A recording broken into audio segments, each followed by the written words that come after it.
the large consensus by most anybody from 30,000-foot view all the way down to where we are feel like tonight's pick is going to be one of a couple of different things. It's going to be Jeremiah Love, the running back from Notre Dame, which we can argue Cam Ward needs a friend and you need to score more than 17 points per game than you did in 2025. Or you can go defense and get a fantastic pass rusher or a defender that can help you reduce 28 points per game that you allowed on defense. Ramon Foster is our lead analyst tonight in our draft coverage. Of course, he is a proud Nashvilleian, longtime offensive lineman in the National Football League for the Pittsburgh Steelers. Yeah. Where the draft is tonight. And of course, you are a Vol for life. Listening to your wonderful morning show with your friend and mine, Will Bowling.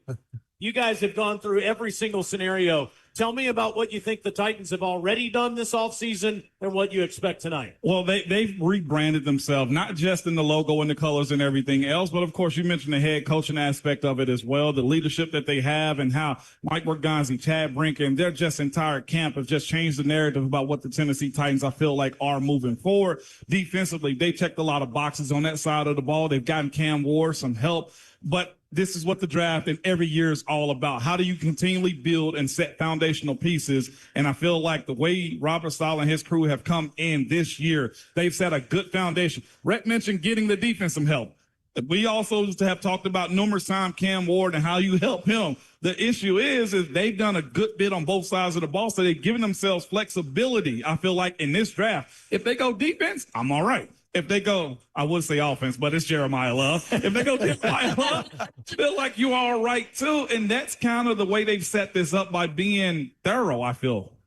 Ramon and Will, both here tonight. Will Bowling is our expert insider. He is the Adam Schefter, if you will, of tonight's broadcast. He's already putting notes in the chat about possible trades. That's right. You are a kid in a candy store is what you are. Oh, my gosh. With all these possibilities that you've been talking about in the morning with Mr. Foster. So many possibilities. And when we look at the top of this draft and you look at a run on defense that is expected in the top 10, the Cincinnati Bengals already kind of got ahead of that run with the New York Giants. And you are expected to see so many defensive players go off the board in this top 10 that Cincinnati said, we'd rather have Dexter Lawrence and here in New York take our number 10 pick. There's 6 teams with multiple first-round picks. There are a lot of different teams that could maneuver.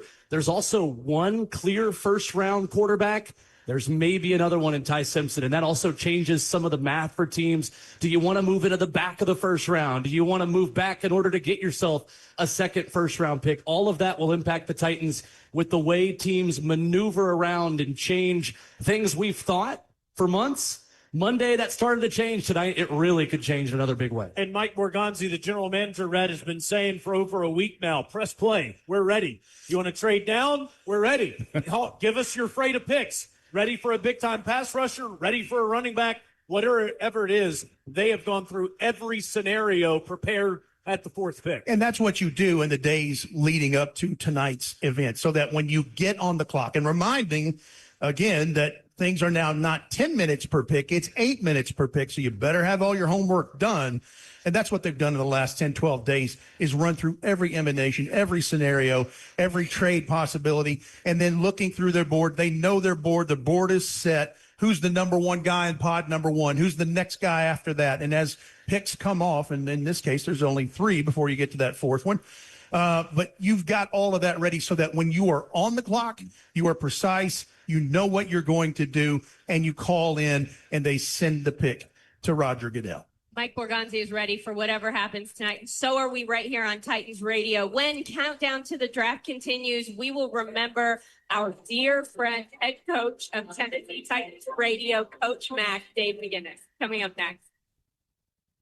The Titans, the 2026 NFL Draft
greatness. Tonight, we're all wearing our brand new Titans radio polos.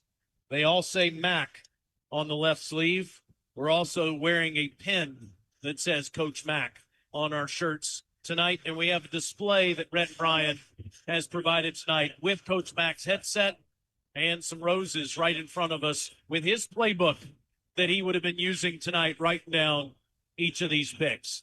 It has been a hard last 9 days for us, Rhett Bryan, but that man would have wanted us to concentrate on the draft tonight. That's exactly right. That's exactly what he would have wanted. He would be so thrilled right now to see how many people are in the West Club section and then the thousands of people that are at Nissan Stadium for this event. He loved Titans fans and this organization so much. And, of course, he loved this event. This was the architecture of the Titans and the other 31 teams. And I was very fortunate for the better part of the last decade to learn from the master, in my opinion, that taught me exactly how this is going to work and how Mike Borgonzi and his crew puts it together. I miss him dearly, but we're going to make him proud tonight. Well, Rhett, up until the very end, he was still yelling at you about your draft prep, the way that you do it, making sure you were doing it the right way and staying on top of it. And no matter how he was feeling, he still cared about this draft. He still wanted to know what players we were looking at, what the team was talking about, what rumors you were hearing, everything. He wanted to be a part of it. And that was just so special. He cared about drafting players and what the Tennessee Titans were going to do in the future of this team all the way through, no matter what. He did. And that man loved football so much. I was on the practice field earlier today watching the Titans as they go through voluntary workouts, and it is a hole that is going to be impossible to replace given his love for football and how he spread his kindness, Ramon, with everyone in his path. He wasn't trying to show you that he knew more. He was trying to show you what he knew. He wanted to share his love of football with everyone, and he certainly did that with you. He did, and not just that, his life as well. He welcomes you in. Like, if you ran into Coach Mack, you never forgot him. But if you really got to know Coach Mack,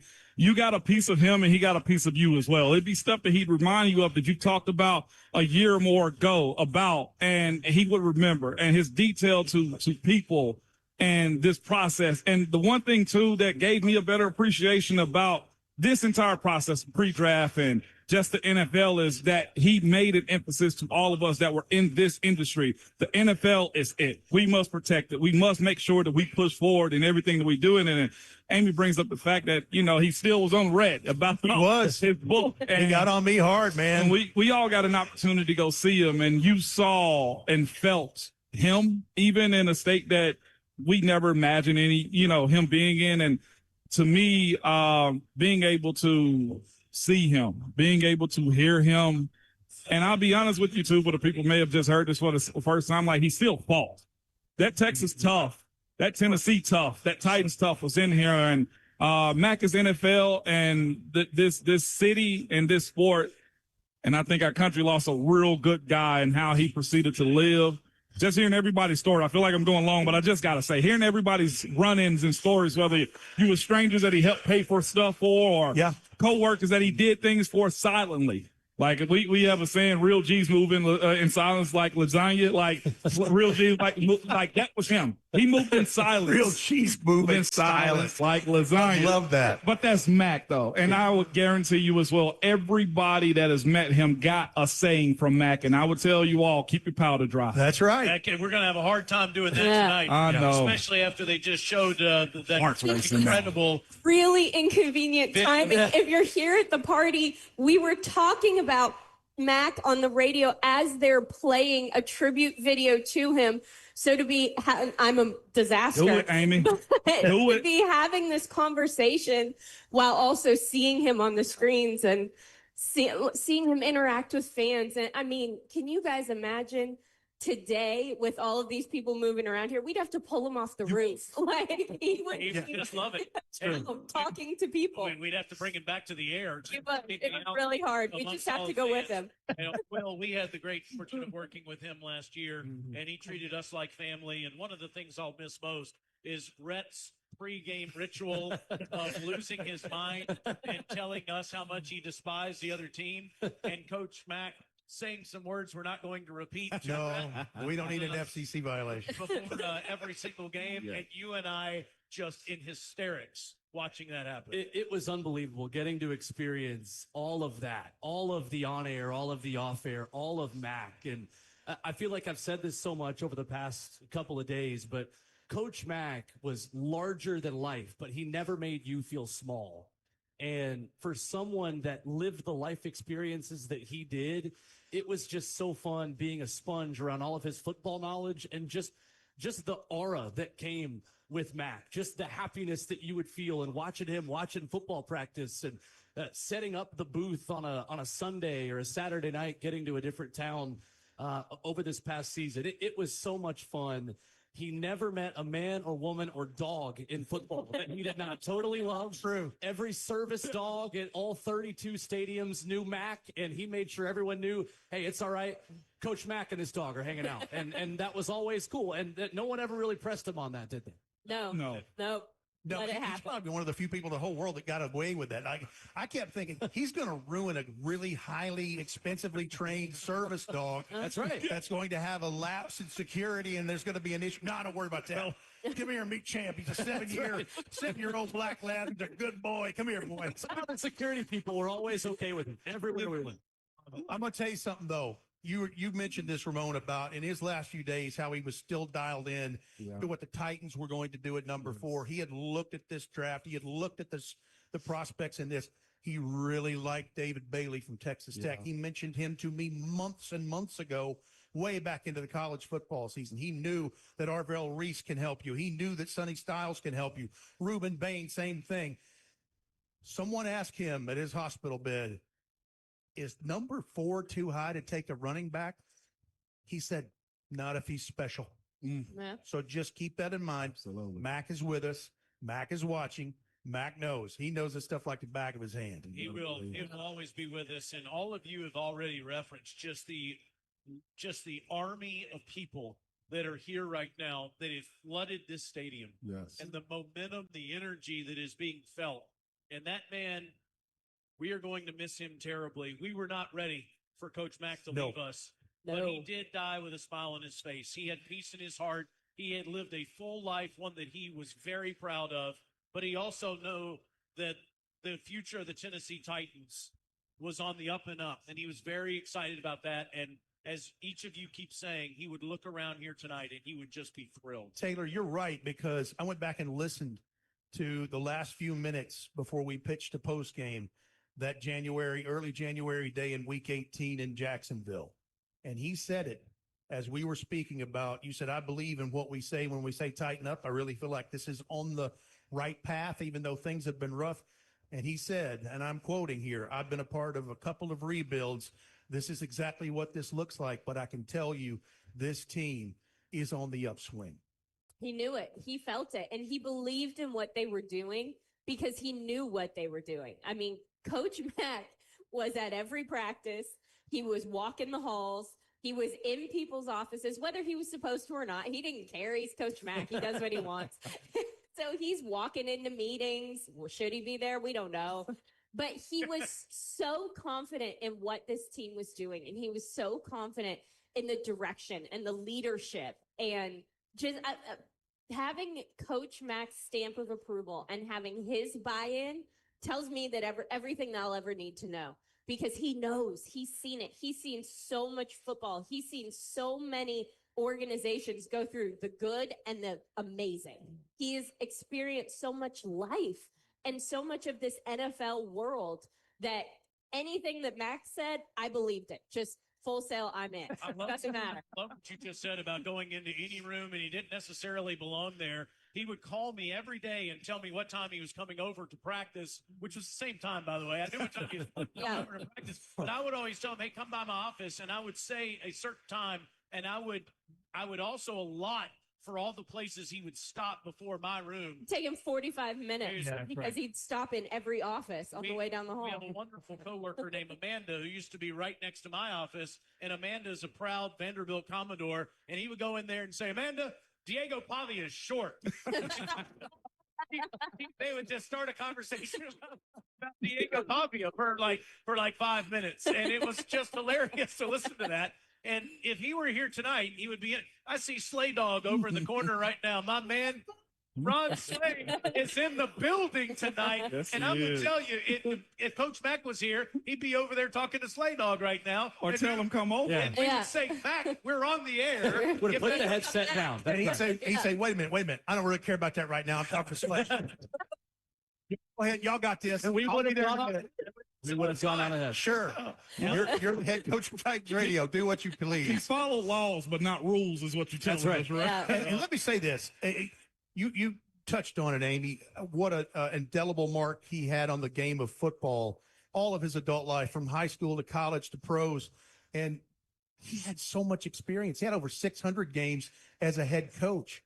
He had 187 games on Titans Radio. Amazing. He was a broadcast guru that he claimed to be. Yes, he was. Yeah. And he was good at it too. And I know we've said this before, but like doing this and being in this moment where he's with us, of course, and we understand the structure that he's left behind for us and is on us. And I know everybody's up for the task of making him proud and making sure that the standard We will do that. remains the same That's right. and high.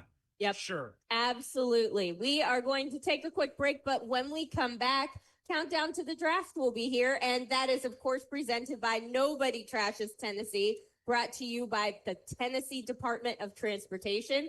When we return, lots more to discuss, especially about this draft and the talent. So stick around.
be in range for the Titans tonight. The first one is an Ohio State Buckeye.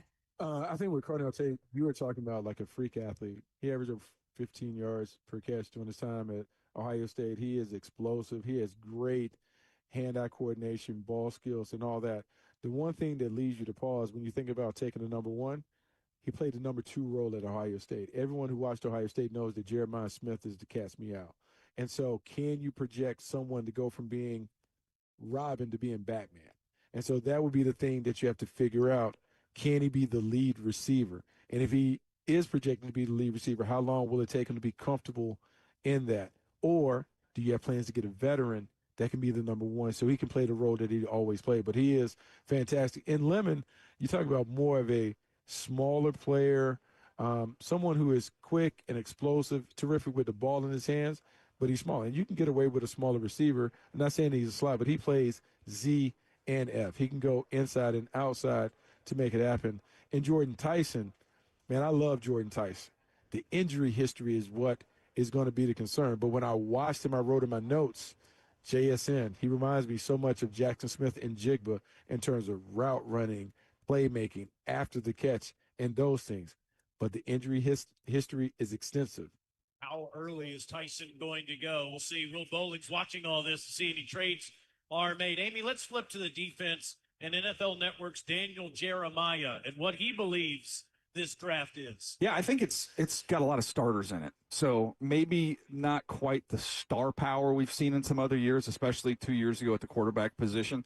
Don't necessarily have that, but man, there is a lot of guys that can start along, especially on the defensive front. I think it's a really deep edge rusher group, receiver wise on offensive side of the ball. I don't know that we're ever going to see a year anymore where we don't have a stacked receiver group in terms of depth. That's just what the college game is producing. So those would be the two positions I think are the deepest, but then it's a really good corner group with a lot of guys. Day 2 off the ball linebackers has got some real strength. So yeah, I mean, to me, the matinee sign is going to be get your pass rushers. Like, this is an edge rusher draft. Daniel Jeremiah goes on to say that many of those top pass rushers could be picked by Tennessee because of the Jeffrey Simmons factor. There's different ways I can talk myself into different guys with that first pick and go, okay, well, man, here's the thing. Everybody compliments Jeffrey. So when you look at Simmons and it's like, okay, well, Bain, I've looked at it and said, well, now this gives him a real physical identity. Like, those are 2 power guys. You can beat up on people, put those guys together. You could even on pass rush situations, you could let them both rush inside. You kick Bain in there. Now you've got 2 guys. NFL guards can't block those guys. So I can talk myself into that. But then I'm like, well, I don't know. I could put Bailey out there. And now you're going to free him up one-on-one. You're not going to be able to help. And he can win right now with his speed. I'm like, well, I don't know. But then I could take Arvell Reese. I could put him off the ball a little bit, kind of make him as a joker and move him around. So, when you have Jeffrey Simmons, it kind of makes it easy to talk yourself into any of these guys. Continuing coverage of the 2026 NFL Draft rolls on next. This is Titans Radio. We asked parents to adopt a 104.5 teen. The Stone. The boys in gold keep the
Radio's coverage of the 2026 NFL Draft is presented to you by Nobody Trashes Tennessee, brought to you by the Tennessee Department of Transportation.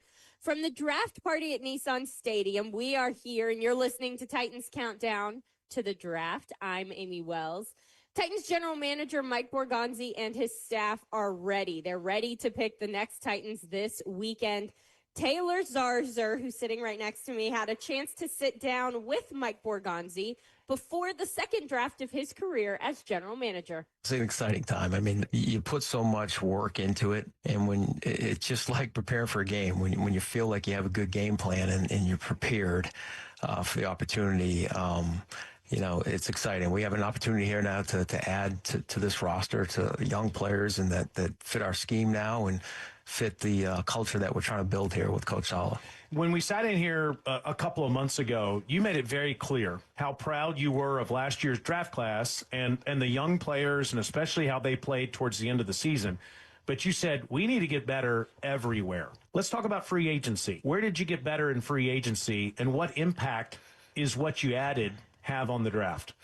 You know, I think we added a lot of good football players and high character guys too, and certainly there was, you know, a lot of guys on defense that we added, you know, and added into the secondary, and Alante and Flott, who have played a lot of football and started in this league, and adding a guy like JFM on that defensive line, and Jermaine Johnson in the trade we had. So feel really good about that, but you always have to be relentless. You can never feel comfortable at any position. We always talk about taking the best players on the board, and that's what we're going to do here heading into draft night is take the best player on the board that fits our locker room. Yeah, in other words, you're very happy with what you got, but you still just have to stack players across the board. And that's the key. I mean, you constantly have to stack, especially draft classes. Yeah.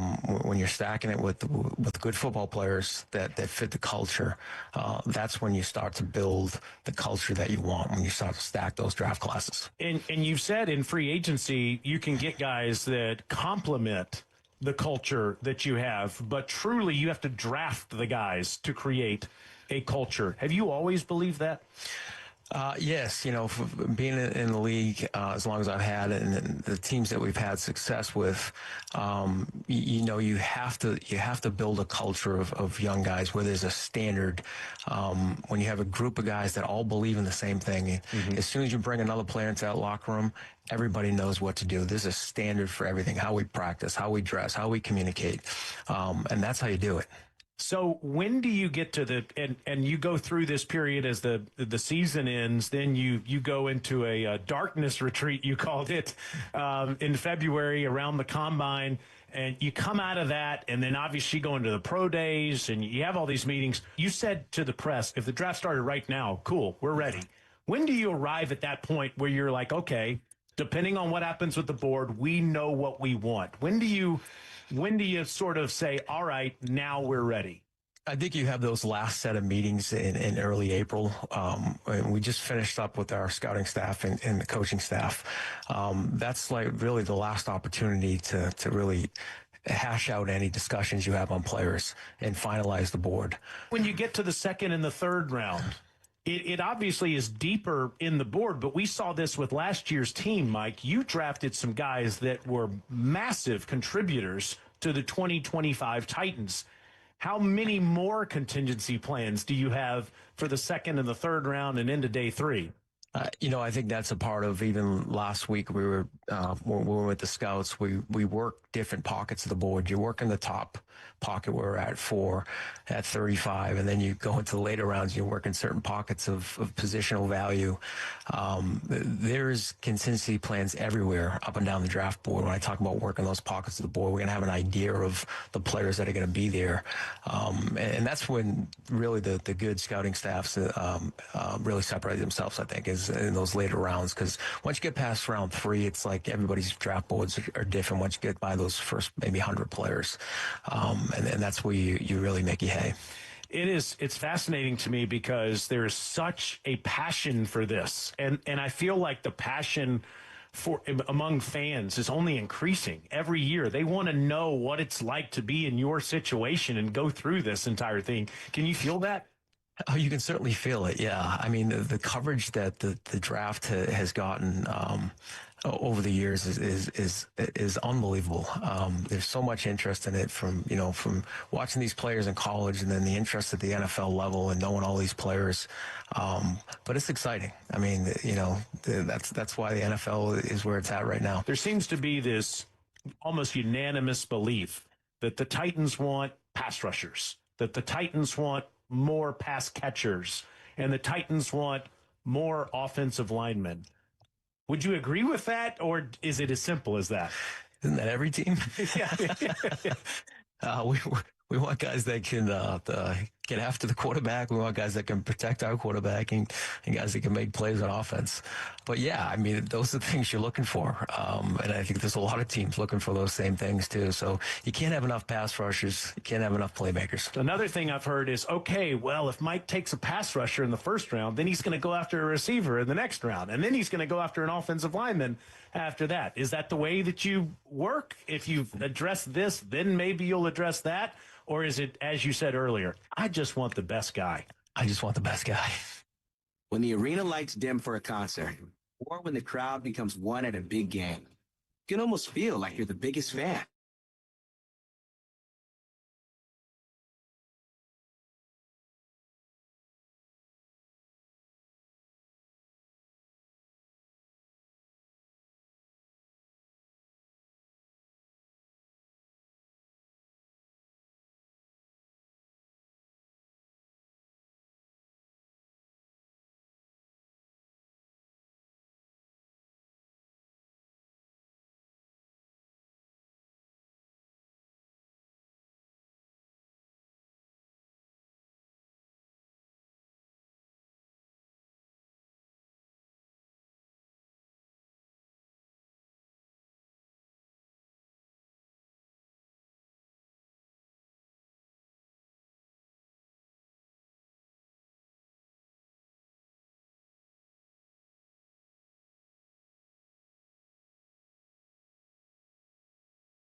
You closer to the start of the 2026 NFL Draft and who the newest Tennessee Titans are, especially at pick number 4. With that in mind, many of the mock drafts that you've seen a tour of by the great Jim Wyatt on TennesseeTitans.com. If you haven't read his stuff, you need to stop what you're doing and pull it up on your phone right now.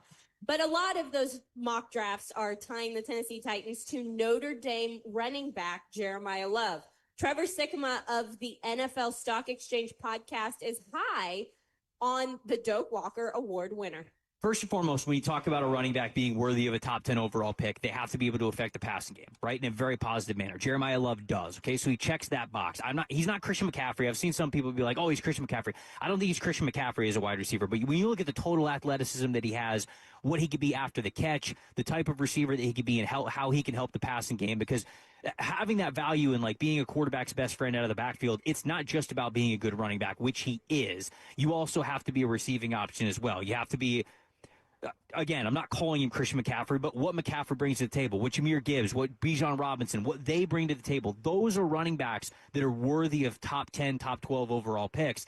And for Jeremiah Love, yeah, I mean, all of a sudden, I think that you feel really good about a 1-2 core there with him. I would say that with picking a running back in the top 10, you also have to think about what your realistic winning window is going to be as a team, because you would like to maximize them playing on their rookie contract as well. So you have to kind of think there's a little bit of a financial aspect that goes into it. Now, some fans obviously might be listening to this, and I can understand where they're coming from because I get this sometimes too. Hey, just pick the good player, right? I mean, the Titans are at a spot where they kind of need to do that, right? They need to acquire really top tier talent. And when you talk about blue chip players, it's funny that you mentioned that term specifically. I would tell you, there are very good prospects in this class, right? There are guys who I think are going to be impact players, who are going to be really good starters. I love Caleb Downs. I love Ruben Bain. I love those guys. I think there's one blue chip player in this class, and I think it's Jeremiah Love.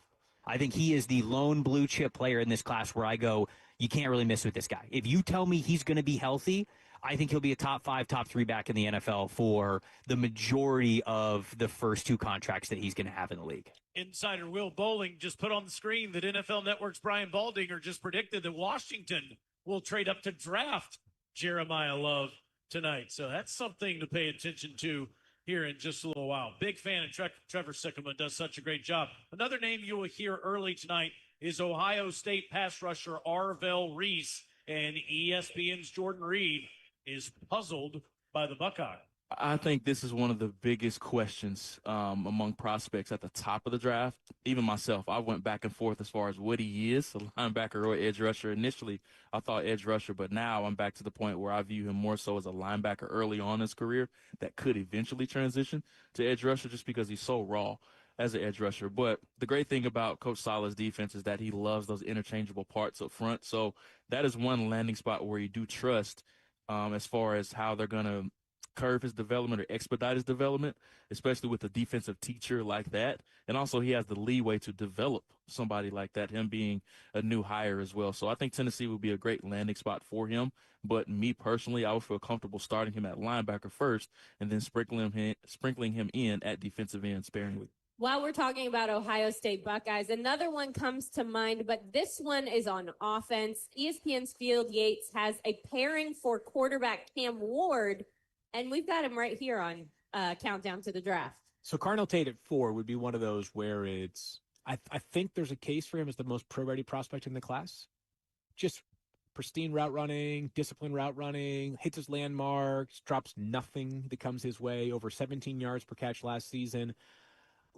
This is a high society problem in Ohio State, but, was never sort of the only guy there. They had Emeka Ibuka. They have Jeremiah Smith now. Like, it's Ohio State. They're the number 1 wide receiver factory in the country.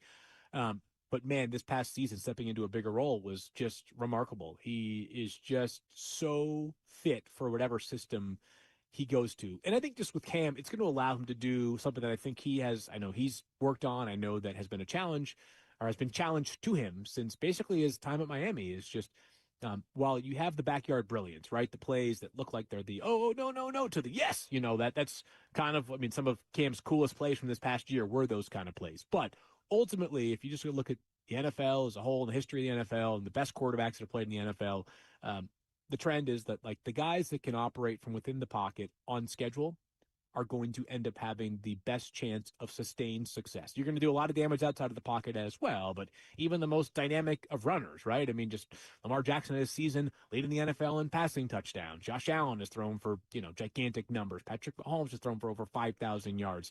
Some of these guys that have that dual threat ability have also shown themselves at their best to be able to stress you from the pocket, which I think is an area that Cam absolutely has within him, and harnessing. He's got to be on the short list for the most wow throws in the league last year, but it's taking all that, sort of whittling it down into playing from a clean pocket and playing with a strong operation. You are listening to the 2026 NFL Draft. More picks next. This is Titans Radio.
to wrap up hour one of the 2026 NFL Draft coverage on Titans Radio. It's presented by Nobody Trashes Tennessee, which is brought to you by the Tennessee Department of Transportation.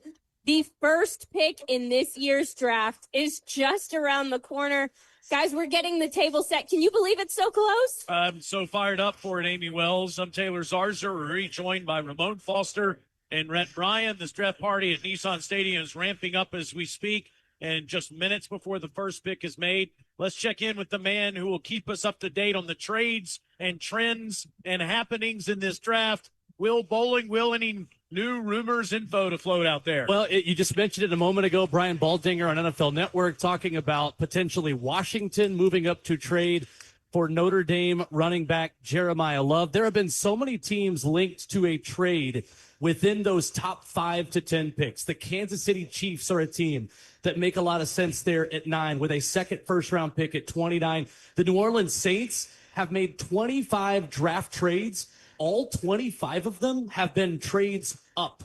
That is a real stat about the New Orleans Saints, who could be in that business as well tonight. The Los Angeles Rams are another team sitting there at 13. They've already moved one of their other first-round picks through this offseason. They're a team that could move up potentially for a wide receiver like Jordan Tyson or for Carnell Tate.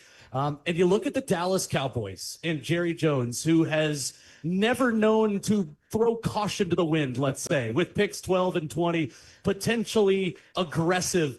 Just a couple of the teams that could move up, and there's always a surprise team, isn't there? Just like Atlanta a couple years ago with Michael Penix Jr. Stephen Jones says we're staying put. Jerry Jones might say. Did he tell Jerry that? Yeah, but Jerry Jones might say we're trading up. One name we haven't mentioned this hour is one near the top is Ohio State linebacker Sonny Styles. And if you listen to 104.5, you put it on your truck like I do in the morning, Ramon Foster is big on this Buckeye. Yes, I am. I feel like he didn't even have to do the combine or anything else. I was advocating for this guy because I was looking at another Ohio State Buckeye, Arvell Reese, and I just had to keep watching him because he showed up all the time. He brings everything to the table, but just legitimately looking at his size in the middle. Like, if you look at him, he also has a younger brother. Also, that Lorenzo Styles Jr., he is the appropriate size, like, for his safety position. He's not as big as he is. We're talking about 6'5" Rhett versus, 6 foot even?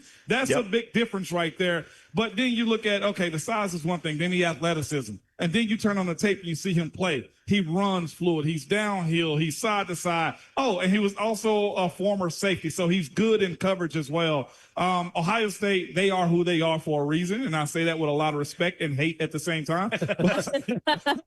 I can respect what they are, who they recruit, and how they develop him. And for the last 2 years of his college career, Sonny Styles has checked every box to me. Ramon Foster, you bring up something very important because you see the film, and people that went to go study Arvell Reese, another name that will be at the top of this draft, you could not help but see number 0, Sonny Styles, roll in there and make something happen and be in the fray almost every time you turn on the tape to see Arvell Reese. Right, I swear to you, I feel like Matt Patricia, who's their defensive coordinator, I feel like he had both of those guys off the ball, and he said, I got to pick one. And he picked Arvell Reese to be his edge rusher. It could have easily been Sonny Styles. He has that skill set. You look at his track record, he's been a 6.5, 10 tackle for loss type of guy. He's not, a stray to playing around the line of scrimmage. They have so much talent there. They said pick one, but I feel like the skill set that Sonny Styles has to play at the second level is a premium for what they like to say in the NFL, a non-premium position like off-ball linebacker. All right, so there's a lot of talk about running back. We've done that. We've heard about all these pass rushers. We've heard about the off-ball linebacker. Will has my head spinning with all the trades. And then you and I talked to Mike Tannenbaum, and he said, take an offensive lineman. So I don't know what to think. We're just a few minutes away. Really, this is a draft where in every single round, anything is possible. This is such a unique group of guys where there's one or two that are at the tippy top, and then there's a little bit of a drop off, but then there's so much talent in those later rounds. So what's going to happen? Who knows? Probably Rhett, but other than none of us know. Look at this binder.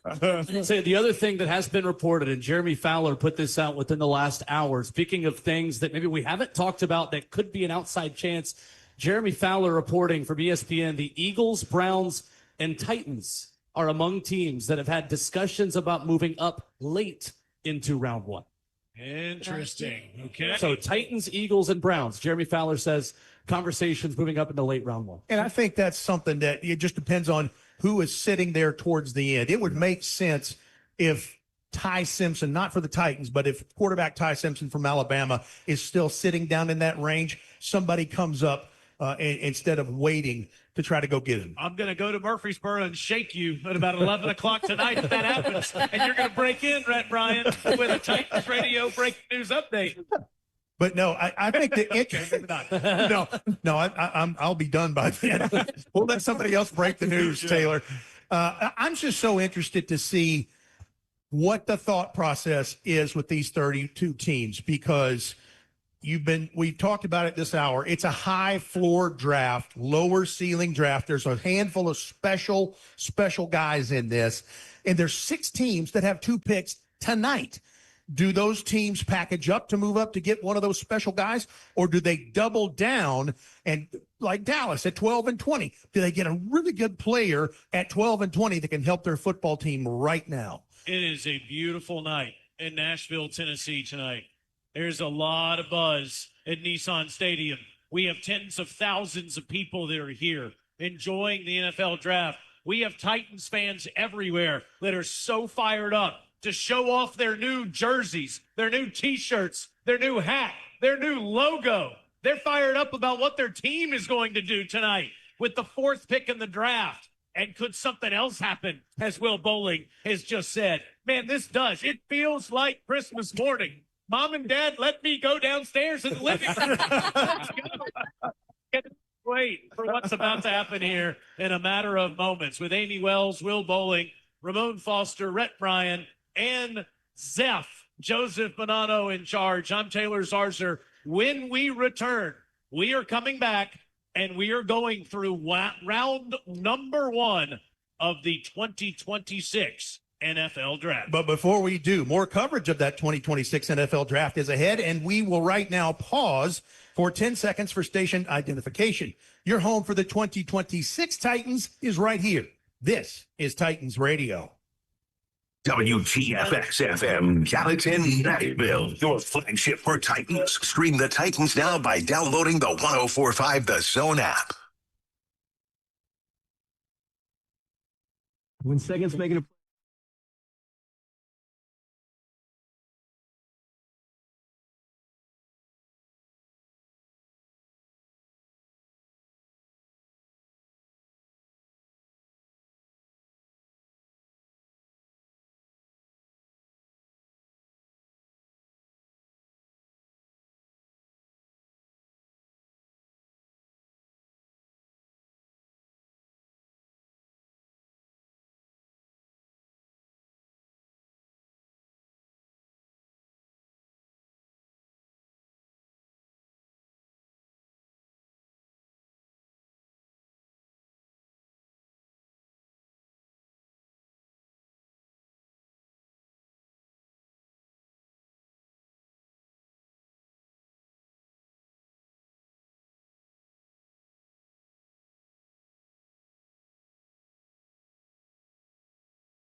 We welcome you to the 91st installment of the NFL Draft, and coverage on Titans Radio comes to you live from the West Club of Nissan Stadium at the final draft party in the current building with eyes on new Nissan Stadium. Our coverage is presented by Nobody Trashes Tennessee, brought to you by the Tennessee Department of Transportation.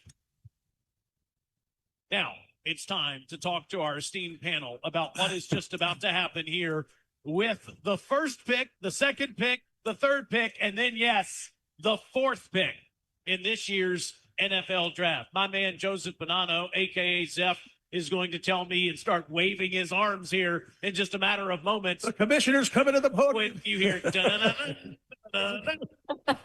we will hear, I believe, about a quarterback from Indiana by way of California that is going to be the first pick in the draft. But then after that, Brett Ryan, it's anybody's guess as to what's going to happen with the second pick and the third pick before we get to the Titans with the fourth. That's exactly right. And, as we've talked about so far this night, it really begins for the Tennessee Titans with whoever is on the clock at 3. If it's the Arizona Cardinals and they pick and they make their pick, then we know what's left hypothetically on Mike Borgonzi's board, and we got a pretty good idea of what direction they'll go.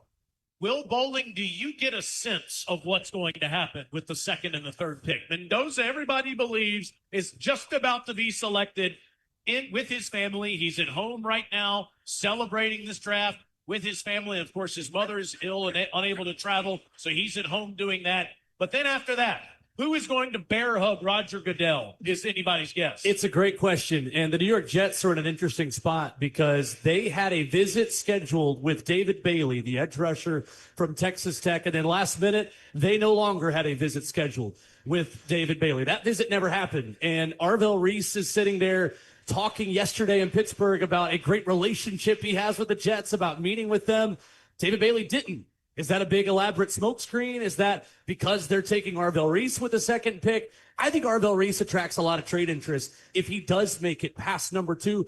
Arvell Reese is so much more than just a pass rusher. He is a ball player. He is a chess piece on defense that can do so many different things. So what do you think, Ramon? Do you think Reese is the guy with the pick at number 2? It could be him. It could be also David Bailey as well. It's a real good plethora of talent is what I know. Okay, well, before we get more thoughts on that, Roger Goodell is about to say hello to Pittsburgh, Pennsylvania. Let's listen in. With Big Cam Hayward up there. Yes, it is. I know the guy. Pittsburgh, here we go. Come on, you do better than that. We have over 300,000 people. Let's go. It's here. There you go. Welcome to the 2026 NFL Draft. We are proud to be here in a city built on grit, built on steel, and home of one of the most dominant franchises in history. Your 6-time Super Bowl champion Pittsburgh Steelers.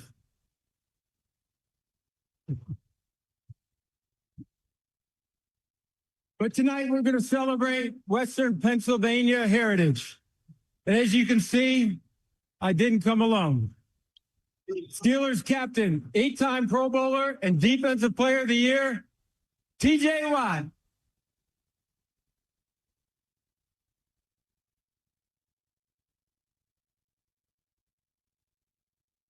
And the heart and soul of the Steelers, a captain. The 2023 Walter Payton NFL Man of the Year, Cam Hayward. Take it away, Cam.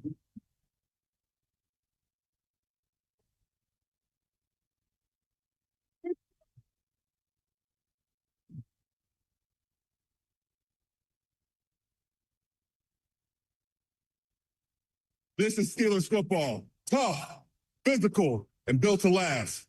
But everything we do today is built on the standards set by the legends before us. Let's bring out the men who paved the way to greatness.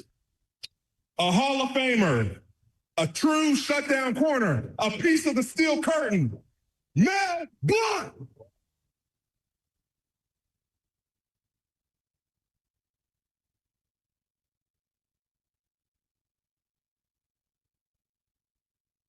Now, let's talk some playmakers, some Super Bowl MVPs.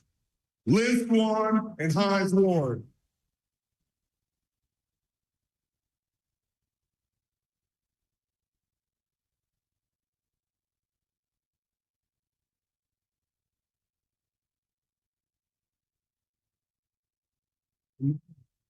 We got to talk quarterbacks. 2 quarterbacks, 2 errors, 1 standard, Super Bowl champions, and legends of the city. Ben Roethlisberger.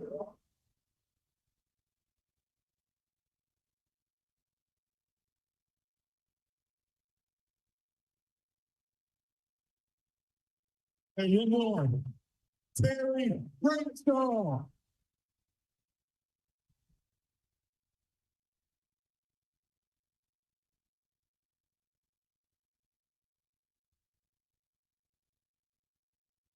This is Steelers football. Go Steelers.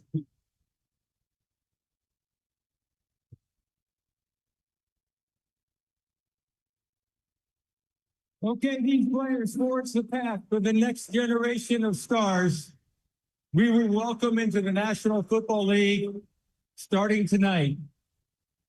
Pittsburgh, this is a moment you all been waiting for.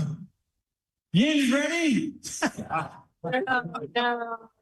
He hit him with a yin, you guys. Is officially open. The Las Vegas Raiders are on the clock. Vegas Raiders. 3-14, last place in the AFC West Division under first-year veteran head coach Pete Carroll, who was fired at the end of the 2025 season. Carroll was replaced by Seattle Seahawks offensive coordinator Clint Kubiak. The Raiders haven't drafted a quarterback in the first round since Jamarcus Russell in 2007. That will change tonight. The best thing the Raiders could do for presumptive #1 overall pick Fernando Mendoza is focusing on surrounding him with the finest blockers and pass-catching weapons available. The interior defensive line is the spot on defense that deserves the most attention. There are holes to fill in the secondary as well for first-time defensive coordinator Rob Leonard. Las Vegas has 10 picks in this year's draft and 3 of them in round 4. The Las Vegas Raiders. And they are on the clock. By far my favorite part of the last few minutes were all the Titans fans booing every single Steeler that went onto the stage just now as they get ready to beat the Pittsburgh Steelers here in Nissan Stadium in 2026. I love that. As for the Las Vegas Raiders, Rhett, we obviously assumed, just like we knew Cam Ward was going to be the first pick last year with the Titans, that Fernando Mendoza's name is about to be called. Well, it may be, according to Will Bowling over there, the only thing we really know that's going to happen right at the top. And Fernando Mendoza, a very special young man and quarterback in this, and led the Indiana Hoosiers undefeated in national championships, national champions for the first time in, 40, how many years? God, a long time. Yeah. But he's more of a pocket passer, Ramon Foster, but he's got skills. Yes, he does. He has athleticism, and also looking at the Miami championship game too, he also showed us his toughness. He's got his nose busted. He was bloodied up a little bit, and he stayed in that fight, man, and showed a lot of tenacity, which I'll be honest with you, I didn't know he had that type of grit about him, and that's what you want. If you're going to be a Vegas Raider, I want to say Oakland so bad because that was his bad. But if you want to be a Raider in general, you got to carry it like that, and that franchise needs this. The other thing you have to remember is that he'll be behind Kirk Cousins, at least initially walking in. And those two have so many similarities, not only in the way that they play, but the way that they approach the game, their mentality, and just their overall demeanor. They are both just like nice humans. It's the most wholesome quarterback room potentially in the NFL in Sin City of all places. I mean, Coles, get ready because these two are coming. It's the Coles cap. And he's playing the role of Cole's mom right now. But it feels like those two would really work well together. They'll be able to work together. For Fernando Mendoza, what a great way to learn and to grow and really figure out what this league is. and then step in when the time is right. You are too funny. Will Bowling, is that the only quarterback's name that will be called tonight? I don't think so. I think there is strong interest from the Arizona Cardinals and New York Jets and Alabama quarterback Ty Simpson. There were even some reports yesterday about Carson Beck as a name at the top of the second round, or in a crazy world, the back of the first. But I would imagine we're going to hear Ty Simpson's name called tonight. It's going to be an interesting game of chicken for the Arizona Cardinals, who have had a lot of meetings with him, who reportedly really like him. Do they get a trade back in order to get him in the middle of or 20s of this round? Or do they have to move up from the top of the second round? It's going to be interesting to see how long they're willing to wait. Martin, Tennessee's Ty Simpson. Yes. Not a ball, but dreamed of being one as a kid. Yeah. Instead, a member of the Alabama Crimson Tide. By the way, we do love you as a Pittsburgh Steelers. Oh, it's all good. I understand. Look, but sports hate is always good. Sports hate is good. Yeah, but man, person hate, we don't do that. Well, we Okay? don't hold it against you anyway, because you've been removed from it for a minute, and you're part of us. I'm in the fold. That's now, where we are. Absolutely. He's wearing a Titans radio shirt that has Mac on the side. Yes, You doggone right he That's is. the guy. Let's talk about the quarterback situation in this draft for just a moment, because in this draft, it's Fernando Mendoza, head and shoulders number one. And then to Will Bowling's point, and one thing that Coach Dave McGinnis, God rest his soul, told us is that there's the draft and then there is the quarterback draft. And because Ty Simpson has those skill sets, they'll have the pick in a minute. Well, I'm watching. We're good. Even though he has 15 starts, he has a heck of a skill set and floor from just his acumen and the things he can do. And I would be very surprised if he is to start night 2 of this draft. I think he'll be there. Now, for the rest of these guys, Garrett Nussmeier, Drew Aller, you mentioned Carson Beck, I think they're night 2, night 3, day 3. Yeah. And what's fascinating too about Fernando Mendoza, I've talked to some people that spoke to him, either at the combine and one of these scouting rooms or whatever, and they say, don't let the smile and the niceness fool you. That perception is what he portrays, but he's got some dog and some grit about how he approaches the game of football, because you can't be a choir boy the entire time while being out there. Phillip Rivers has shown us that. Well, in just a moment, Roger Goodell is going to walk to the podium. Everyone in the Vegas Raiders war room, if you will, is celebrating. They're all high-fiving each other and hugging everyone. So they have made the pick. It's just a matter of it being announced at the podium here in just a moment. And after that happens, the New York Jets will be on the clock with the second pick. But I believe Commissioner Goodell is walking to the podium right now. Here he comes. Hey, it's dressed like Coach Mack. He's all in black. It's like a dark navy blue. No tie tonight. Yeah. Black button down. A bit unbuttoned, I might add. Yeah. It's nice weather tonight in Pittsburgh. Styling and Here we go. profiling. Here's the commissioner. With the first pick in the 2026 NFL Draft, the Las Vegas Raiders select Fernando Mendoza, quarterback, Indiana. Fernando Mendoza, Indiana, 6'5", 225, and 35 career starts, 25-10 over his career, 441 dropbacks in his last 2 years, 72% completion percentage, 35 yards, 41 touchdowns to just 6 interceptions. He took some tough shots in that Big Ten championship game and showed some growth in picking things up with his legs in the playoffs when he needed it. Has the arm, the anticipation, the ball placement, but he's more of a pocket passer. But boy, Ramon Foster, does he have a good football IQ? He does, man. He took a non-traditional football school and made them a football potentially powerhouse with what their coach Kurt Cignetti has been able to do with him, with the guys they put in the draft this year, how they constructed a roster to allow him to be successful. And here's the thing about it. Everybody talks about, yes, this is a team in Indiana that had a bunch of old players. So what? He still maximized everything that you needed him to do, showing his arm strength, his toughness, his leadership, and his playmaking ability when it comes down to playing the quarterback position. The one thing I like about Fernando Mendoza is this. He knows how to play quarterback. Rhett, you mentioned he's a pocket guy. This isn't a situation where you say this guy's a 4-3, 4-4 type of runner from all across the board in years past at the quarterback position. I love this pick of him ascending up because he wasn't on anybody's radar earlier last year. It was a group of everybody else, and he probably fell somewhere in the middle. Yeah, came over from Cal, won the Heisman Trophy, and had Indiana as a national champion for the first time in school history. just an extraordinary run.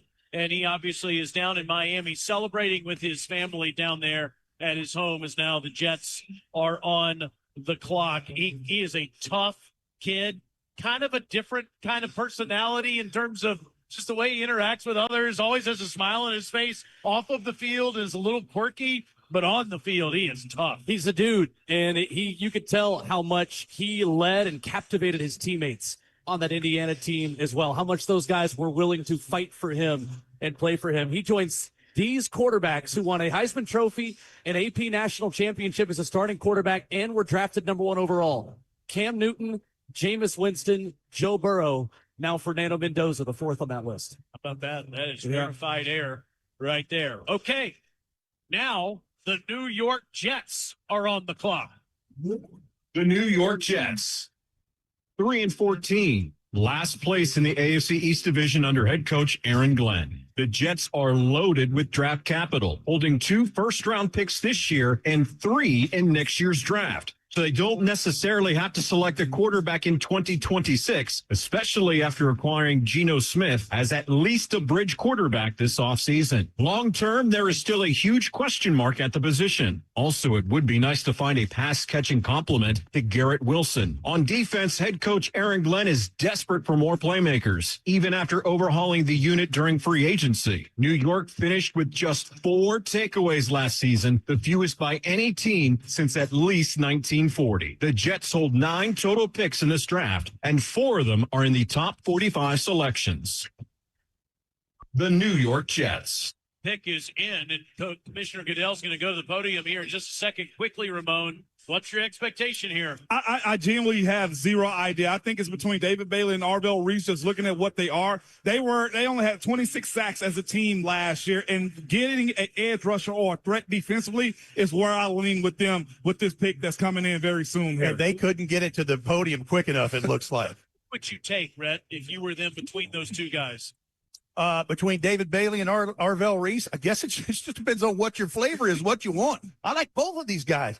I tell you who really liked David Bailey was Dave McGinnis. He loved the Texas Tech Red Raider who made his way via the transfer portal from Stanford and really had a breakout year for the Red Raiders in Lubbock. It feels like if Mr. Bowling's reporting is right, that Arvell Reese could have the edge here just based on what's happened in the last few days. I'm wondering, though, Taylor, if this has been a big game all along for Daramuji and the New York Jets. And David Bailey, who yesterday, when he was asked about the New York Jets, accidentally said, yeah, I love Monty, general manager of the Arizona Cardinals. I think this was choreographed the entire way. David Bailey, who was faster than Antonio Cromartie, quicker than Devontae Adams, jumped higher than A.J. Green, had a longer broad jump than Adrian Peterson, and weighed more than Von Miller at the NFL Combine. I think they're going with the sure thing for a young coach in Aaron Glenn who needs production and proven pass rush ability right away. Here comes Commissioner Goodell, ready for the New York Jets selection to the podium in Pittsburgh. Pick of this draft is... With the second pick in the 2026 NFL Draft, the New York Jets select David Bailey, linebacker, Texas Tech. David Bailey, 6'3.5", 251 pounds, hands 10 1/4, arms 33 5/8, wing almost 80 inches, ran 4.5 flat in the 40 at that size, 1.62 in the first 10, 35-inch vertical leap, 10.9 in the broad, 14.5 sacks, 19 tackles for loss, 3 forced fumbles in 2025, 8 forced fumbles in his career, has a wicked spin move. He is a really good football player. This is where it gets interesting now. You've said what you've wanted to say about Bailey and Reese. The Arizona Cardinals now are on the clock. Arizona Cardinals, 3-14, last place in the NFC West Division under head coach Jonathan Gannon, who was fired at the end of the 2025 season. New head coach Mike LaFleur takes over the reins after recently serving as the offensive coordinator for the LA Rams. The Cardinals are hitting reset at quarterback following the decision to part ways with former #1 overall pick Kyler Murray. GM Monty Austin-Fort's next most pressing order of business could be to help whoever is taking snaps by bolstering the right tackle spot. The defense must must find more playmakers who can disrupt the opposing quarterback after Arizona mustered just 8 sacks over the final 6 games of last season. Arizona holds 1 pick in each of the 7 rounds of this year's draft. Arizona Cardinals. And obviously it could have a massive impact on what the Titans do with the 4th pick. What are you hearing, Will? Well, there's nothing yet about a move, as the Arizona Cardinals are likely looking at their options here and taking some calls. And as we know, too, this is something that was probably choreographed earlier this week, really in the last 48 hours, Taylor, is when we started to hear more about Jeremiah Love being a strong contender. All the experts think that this is going to be Love if the Cardinals send Roger Goodell up to the podium. If the Cardinals pick up the phone and like what they hear, I think it's Arvell Reese. Maybe an outside chance at Sonny Styles at that point, who could move up. And then we have Brian Baldinger, who was on NFL Network before coverage began tonight, saying that he thinks that the Commanders might move up here to take Jeremiah Love. Does your old friend Monty Ossenford take a pass rusher, take a defensive guy, or does the Bidwell family say, we're taking Jeremiah Love? You know, and that's always an interesting dynamic, and it varies from team to team, kind of how that's going to work. We loved Monty when he was here. But I mean, who knows? This draft is so bonkers to me, especially this top 5. It could be anything, and it just depends on kind of what catches their attention at the moment. Right. And Ramon, if you were the Cardinals, what would you do? I'd probably have to go running back in this position, because I think everything that they've done with the quarterbacks that they have in house, with Gardner Minshew, right, and just guys that are just supplemental guys in place of, having a dynamic running back helps them. And it also guides them to be able to go pick high in the draft next year as well, where a lot of people, of course, are already projecting the quarterback draft in 2027. I'm not sure the reason I say that. I'm not sure what their interest is in winning very much when it comes down to who they select at this next pick. Let me say this, just in the rearview mirror, looking at David Bailey is wearing his New York Jets hat. David Bailey made a whole lot of sense right here, just because Jermaine Johnson is now a Tennessee Titan, and that was one of their biggest needs going into this draft. Yes. And they've got them a really nice football player, David Bailey, who can certainly help gang green in the Meadowlands. The Arizona Cardinals, they're showing them on the clock. They're showing them 2 minutes left in the 8 minutes of the clock. So, well, let's see what's happening here. Monty Ossenfort looks awfully happy in the war room. It looks like they have made their pick. They're fist pumping everybody in there, and they're moving with paperwork right now. So it looks like they're about to make this selection official.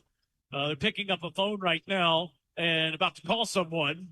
And who exactly are they calling, I guess, is what we all want to wonder. This is where there's the most drama. That's the name of the game, TZ. Who are they calling? Yes. That's what we do all night long.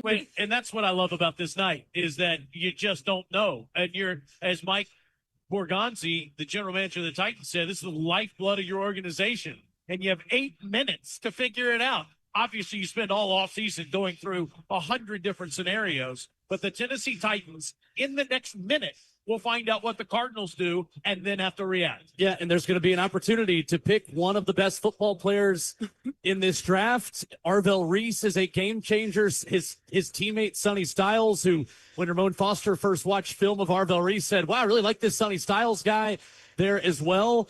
A lot of good possibilities. Let's see if the Cardinals go get their big offensive playmaker here. It is about to get loud here at Nissan Stadium as everybody is watching this, wondering what's about to happen. The pick is in. And I want to remind our stations down the line too, Taylor. We're gonna let this breathe for a second. We'll take a quick break, and then we'll come back and put the Titans on the clock and set the table for what these people are here for. Okay. I want to make sure we do that. We're gonna no doubt. We're gonna take the Cardinals for sure. Hey.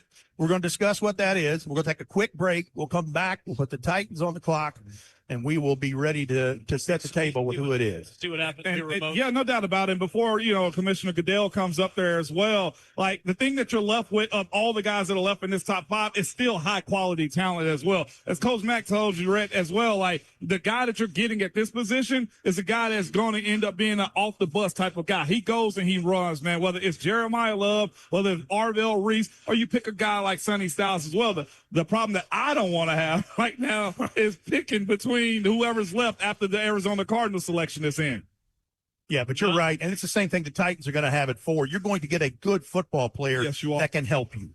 It is a beautiful night in Nashville, Tennessee. It is a beautiful night in Pittsburgh. And here comes the commissioner with the Arizona Cardinals selection with the 3rd pick. With the 3rd pick in the 2026 NFL Draft, the Arizona Cardinals select Jeremiah Love, running back, Notre Dame. Jeremiah Love, 6 feet, 212 pounds, arms 32, hands 9.5, wing almost 79, ran a 4.36 in the 40 at the combine in Indianapolis, 1.55 in his first 10, had 10 games in his Notre Dame career. He averaged over 8 yards per carry. He's the Doak Walker Award winner, the Walter Camp and Maxwell Award winner. Very special young man with home run speed. Yes, it is, man. Again, he's going to a place that got Tyler Algiers there. My former teammate also, and James Conner, they're phasing probably themselves out. And not just that, they got a good cluster of talent there as well on the offensive side of the ball. Trey McBride, you also look at Marvin Harrison Jr. This sets him up, as I thought, for next year's quarterback prospect. All right, we're going to take a break right now. And when we come back, we'll put the Tennessee Titans on the clock, and let's see where this thing goes. You're listening to exclusive coverage of the 2026 NFL Draft on Titans Radio. More right after this.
Coverage of the 2026 NFL Draft continues, and right now, the Tennessee Titans are on the clock. Tennessee Titans, 3-14, last place in the AFC South Division under head coach Brian Callahan, who was fired last October. Interim Mike McCoy took over from there. In January, the Titans hired former 49ers defensive coordinator Robert Saleh, who hired former New York Giants head coach Brian Daboll as offensive coordinator to help Cam Ward and the offense go forward. With the most money to spend in free agency, Tennessee attacked needs on the defense and added some offensive firepower for Cam Ward. The most pressing needs after free agency remain an edge pass rusher, offensive line, and linebacker. The Titans possess 9 picks this weekend, including multiple selections in rounds 5 and 6. The Tennessee Titans. And it says on the screen that the pick is in, Will Bowling. The pick is in. No trades. The Tennessee Titans are about to welcome a new member to the team and to the organization. Arvell Reese is on the board. You have a lot of options here. Sonny Styles. You've got a couple of wide receivers. Jordan Tyson, Carnell Tate as options here. Let's see what Mike Borgonzi does. Robert Saleh and Mike Borgonzi are hugging each other. Amy Adams-Strunk is standing up. Ken Adams, the rest of the Titans front office all celebrating right now, hugging each other. They are fired up. Titans fans in Pittsburgh are going nuts, and Titans fans in Nashville, Tennessee are fired up as well about what this pick is about to be. Many people would expect it to be a defensive player here, Ramon. Is that your expectation? It is, absolutely. And, of course, you can always use a wide receiver. It's either defense or wide receiver to me when you look at what's left on the board. That's Carnell Tate, Mekhi Lippin, Jordan Tyson, a plethora of guys. I think a lot of this fan base will be satisfied that it's not an offensive lineman, though. Arvell Reese makes a whole lot of sense right here. So does Sonny Styles. And, man, Robert Saleh has got to be a happy camper if it's one of those two guys. Roger Here comes Roger. Has come out, and Goodell goes to the podium right now to announce what the Tennessee Titans have done with the 4th pick. Let's listen. With the 4th pick in the 2026 NFL Draft, the Tennessee Titans select Carnell Tate. Wow. I did not expect that. Carnell Tate. Let me find my notes. That's how unprepared I was for that one. Carnell Tate, wide receiver from Ohio State. 6'2" and a quarter, 192, arm 31 and a quarter, hands 10 and a quarter, wings 78 inches, 4'5" in the 40, 161. It is 10 highest rated receiver in this class plus deep ball. His 14.6 yards depth of target average, 0 drops on 66 catchable balls last year, plus route runner, I should say. I'm so fired up about this. Contested catch rate through the roof. And don't worry about the 4.53 40. He's probably faster than that.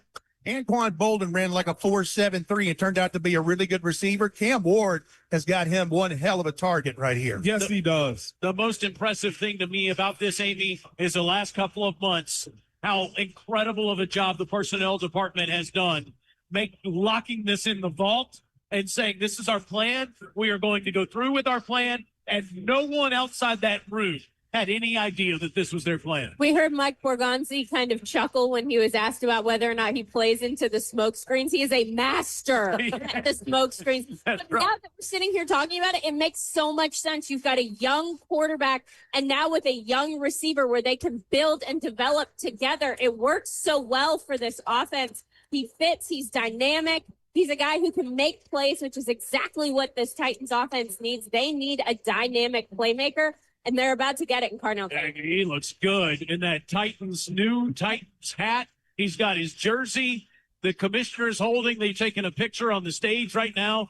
It's a pretty sweet white suit he's got on. Yes, too. it Good. It looks like, can I say the early 90s MC hat? Yes. You know what I'm saying? Let's do this now? Oh, I'm so old. Everything old is new now, okay? But again, I got to give it to the Titans front office, Mike Borgonzi, and the entire crew, because there's too many names to call out. But legitimately held their cards close to their vest the entire time. I did not expect this. I'm not sure many did. I know we spoke in our show on 104.5 The Zone that it was almost disrespectful on how he wasn't being spoken about enough. And just everybody correlated to the idea that he was in a position to where he never been a number one. But Rhett, the one thing that you're asking this guy to do is what the position is, receive. He catches the football. That's it. He's a really good football player. And it's going to be interesting to see what he does with the Tennessee Titans in this, because think about this. His last year at Ohio State, he was the Robin to the Batman. Jeremiah Smith, the rookie phenom, the young kid who we'll be talking about next year probably. But the guy is just a really good football player, a super strong route runner, all of those things. Except do we want to listen here to what Carnell Tate is saying to Laura Rutledge right now? Let's listen. She helped you achieve your dreams that you wanted to achieve, but that were also her dreams. Yeah, that's my mom. She's my everything. She's my rock. She's my world. If it wasn't for her, I wouldn't be here. She sacrificed everything for me. I'm forever in debt of it. I know she'd be so proud tonight, Carnell. Congratulations. Thank you. All right. Congratulations to Carnell Tate there with Laura Rutledge talking about his mother wearing her name on his suit right there. I have a feeling Cam Ward is going to send Carnell Tate a text in a little while. It's going to say 6 a.m. Field 3, Vanderbilt Health Football Center. See you in the morning. And we're running vertical routes because that's what Carnell Tate does as well. 6 receiving touchdowns on contested catches, tied for most among Power 4 wide receivers last year per PFF.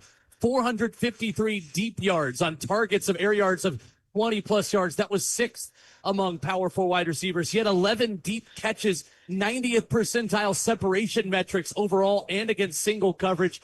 Carnell Tate goes up and says, that's my football. When there's a defender all over him, that's what the Tennessee Titans like to do. I kind of just want to add to it as well, too, what I expect. I don't know for sure because we hadn't seen it. I expect Brian Dable's offense to look like it's going to be play action, close to the line of scrimmage, beating your guys, you just said, right. Being able to get open, catch the ball, and move the chains.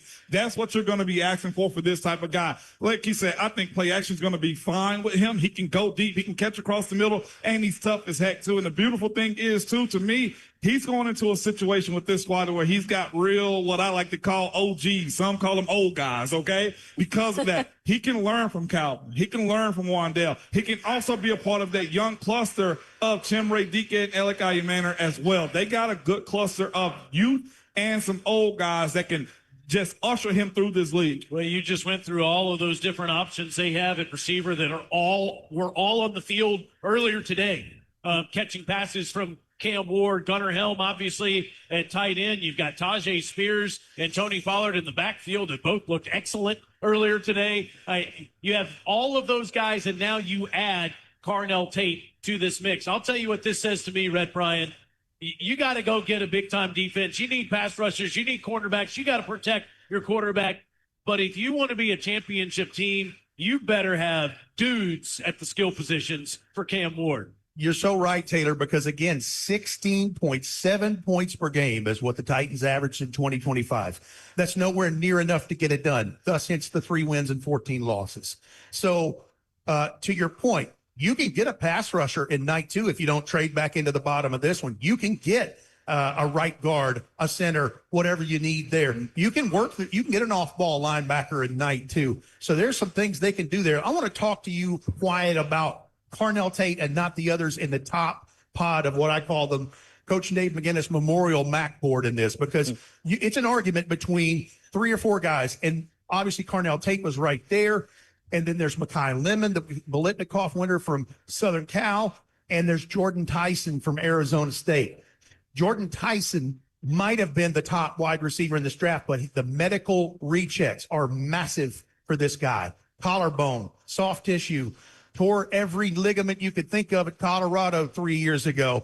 And so there's that part of it on him. Mekhi Lemon, smaller, good receiver like Carnell Tate. Carnell Tate was the obvious choice if you were going offense, because the offensive weapon that is Jeremiah Love was not an option. And the next thing was Carnell Tate, which may have been their plan all along. And again, I say what y'all say. Mike Borgonzi, he's playing poker, man. He certainly is, as the New York Giants are about to make their selection. Roger Goodell is bringing a few friends with him to the podium. As Mendoza's the first pick, Bailey number 2, Love 3, Tate 4, and here's Commissioner Goodell with number 5. In partnership with the Tragedy Assistance Program for Survivors, TAPS, one of the NFL's Salute to Service partners, we are honored to recognize the surviving family of United States Army Major Paul C. Volke.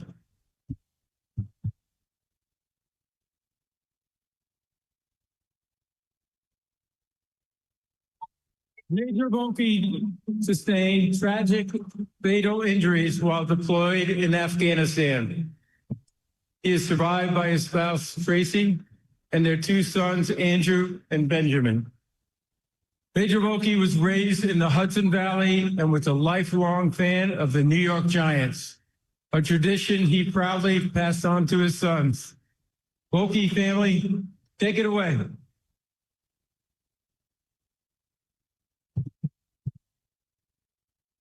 With the 5th overall pick of the 2026 NFL Draft, the New York Football Giants select Arvell Reese, linebacker from the State University. Arvell Reese, 6'4" and 3/8, arms 32.5, 241 pounds, hands 9.5, 4.46 in the 40 at the combine, 158 in his first 10. He's an outside linebacker. He's an inside linebacker. 69 tackles, 10 for loss, 6.5 sacks, and violent, powerful hands. Spatial awareness is really good. Closing speed is really good and has an upward trajectory as a really good pass rusher, even though he did not have as many snaps and reps at that position. No doubt about it. But this fits John Harbaugh's template right here, man. Just looking back at those, Baltimore defenses I played for years, man. He's going for a dynamic playmaker when it comes to rushing off the edge and just being a weapon. Arvell Reese fits the narrative for them defensively. And Will Bowling could have some news about some movement happening coming up in just a moment. We'll come to him after we take this break on Titans Radio. Titans fans,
The 2026 NFL Draft is presented to you by Nobody Trashes Tennessee, brought to you by the Tennessee Department of Transportation. I'm Will Bowling from Nissan Stadium. We have our first trade in the opening round of the 2026 NFL Draft. The Kansas City Chiefs are trading the 9th overall pick, a 3rd-round pick, pick 74, and a 5th-round pick, pick 148, to the Cleveland Browns for the 6th overall pick. Taylor Zarzer, all it took was a 3rd and a 5th, 74 and 148 to go from 9 to 6. The Kansas City Chiefs are on the clock. And it's interesting because they don't typically pick in the top 10, and now here they are originally at 9, and they move up here. And as you said, let's listen about the Kansas City Chiefs. Kansas City Chiefs, 6-11 under longtime head coach Andy Reid, 3rd place in the AFC West Division. After missing the playoffs for the first time in nearly a decade, Eric Bieniemy returns as the offensive coordinator. After landing Super Bowl MVP running back Kenneth Walker in free agency, pass rusher remains as one of the biggest needs for Kansas City. One reason why? The Chiefs generated just 12 takeaways, the 3rd fewest in the league. Someone to help Chris Jones and George Karlaftis is key. The Chiefs secondary saw a mass exodus in free agency and will need to restock the defensive group over the next 3 days. The Chiefs have 9 picks this weekend. 5 of those are in the top 110 selections. The Kansas City Chiefs. Well, and we wondered if they would move all the way up to, say, number 3 and try to take Jeremiah Love and add a running back, but instead they move up to number 6 here, Ramon. And it'll be interesting to see, do they go cornerback? Do they go with a defensive lineman? Do they take an offensive lineman? Right here with this pick, here comes Commissioner Roger Goodell to the podium with the 6th pick. With the 6th pick in the 2026 NFL Draft, the Kansas City Chiefs select Mansour Delane, defensive back, LSU.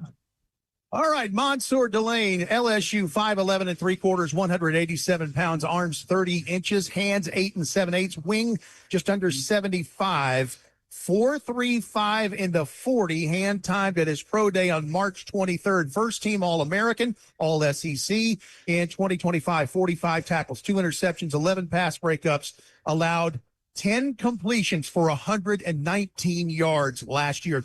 That's it. Played through a core muscle injury much of that season and still showed elite level performance, plus impressed coverage and top end speed to match wide receivers. No doubt about it. This right here, this selection takes LSU in their heyday back to them being known as DBU. They put out nothing but guys like Mansour Delane. He's the number 1 cornerback in this class right here. Kansas City's a team that lost Trent McDuffie this year to a trade. They had to find a replacement. This is a luxury pick for them simply because, again, they have Patrick Mahomes. They don't have to worry about a lot of those things, but they got to strengthen up that defense to make sure they can give him the ball back. He satisfies that. He's a dog. And yes, he is. I enjoyed watching him playing, calling some of his games last year on television, and he is somebody through a transitional time at LSU, never blinked and played his heart out.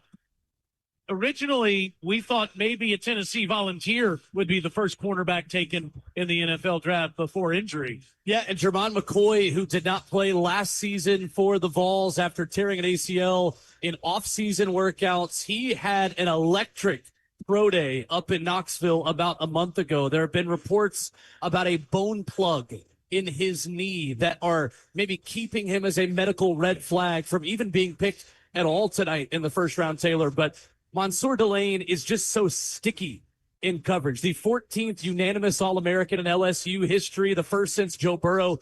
No touchdowns, no penalties committed in 2025 against him. Jermon McCoy did a lot of that in 2024.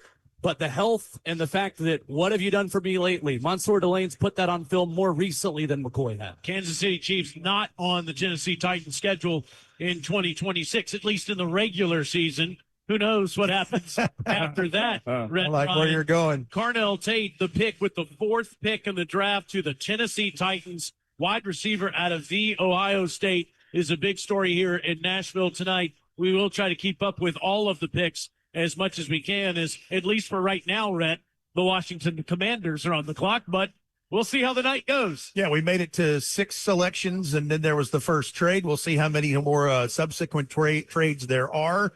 There's a lot of good talent left on this board in this, but for Kansas City, they had a mass exodus of a lot of talent out of their secondary. Yes. Some of it came here as Tennessee Titans. That's right. A la Mike Borgonzi, and this seemed like a logical choice for them. What's fascinating, we just look back over this entire pre-draft season. How many mock drafts are just shattered to the ground right now? I think I saw this happen. I didn't see Carnell Tate going top 5, and you look at just the trade of Kansas City, them moving up in an opportunity that they'd never have had under Patrick Mahomes in his era that he's been in Kansas City.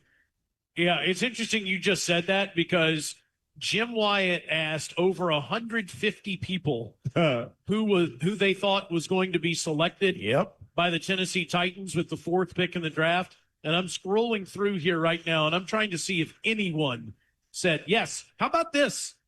There is one person that said they thought that Carnell Tate would be the 4th pick in the draft. Do you know who it is?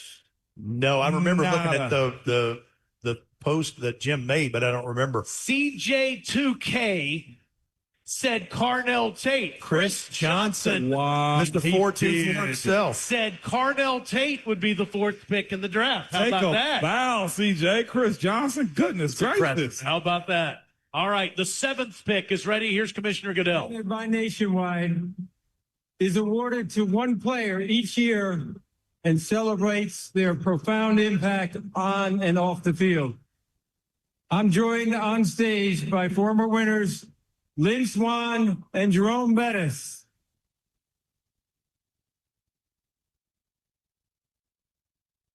And the league welcomed its newest member to the prestigious club 2 months ago, Super Bowl champion and 6-time All-Pro Bobby Wagner.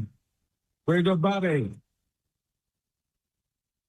On behalf of the Payton family and Nationwide, I encourage players drafted this week to make their community and the league a better place. You want to go for it, or you want me? With the 7th pick in the 2026 NFL Draft, the Washington Commanders select Sonny Styles, linebacker, Ohio State. All right, Sonny Styles, 6'4", 244, built like a linebacker in a lab. Huge hands at 10 inches, long arms at nearly 33, wing nearly 81 inches at 6'4", 244 pounds, and he tore up the combine and put on a show. 4.46 in the 40, 1.56 in his first 10, 43.5-inch vertical leap, 11-foot 2-inch broad jump, 4.26 in the short shuttle, squat 675, clocked at 23 miles per hour in practice at The Ohio State University. Sonny Styles is a Washington Commander. This satisfies Dan Quinn's replacement for potentially Bobby Wagner, the future Hall of Famer, the walking gold jacket himself. Again, you got a defensive head coach going after his guy. Good in coverage, as we're seeing right now on the television. Good against the run. Not afraid of contact at all. And the measurables are just off just the charts when it comes down to what he is and how he was born. And again, the nickname in general, Sonny. Named after the old Godfather, Sonny Corleone. That's right. So he coming with a little edge and a little attitude, Will. He is coming with an edge and an attitude, and he comes with history that he made in Indianapolis at the NFL Combine. His 43.5-inch vertical jump was the highest mark of any player at any position since 1999 who weighed more than 240 pounds. Wow. He missed 2 tackles in all of 2025. His dad, Lorenzo Sr., an all Big Ten linebacker for Ohio State who played 6 seasons in the NFL. Look, Sonny Styles allows you to be unpredictable on defense. You can walk him up next to the center. You can drop him back in coverage. He's long enough with that wingspan at 80 and 7/8 to be able to hold blocks and get vertical and run defense. And a 4.46 40, a 1.56 10-yard split, as Rhett said. The guy is a freak in the most complimentary way. And if we could just be honest, too, about what they have defensively, they have great bones and structure about it as well. Deron Payne being a part of it. Frankie Louvu is also who he'll be playing right next to. He satisfies a lot for a team that needed this.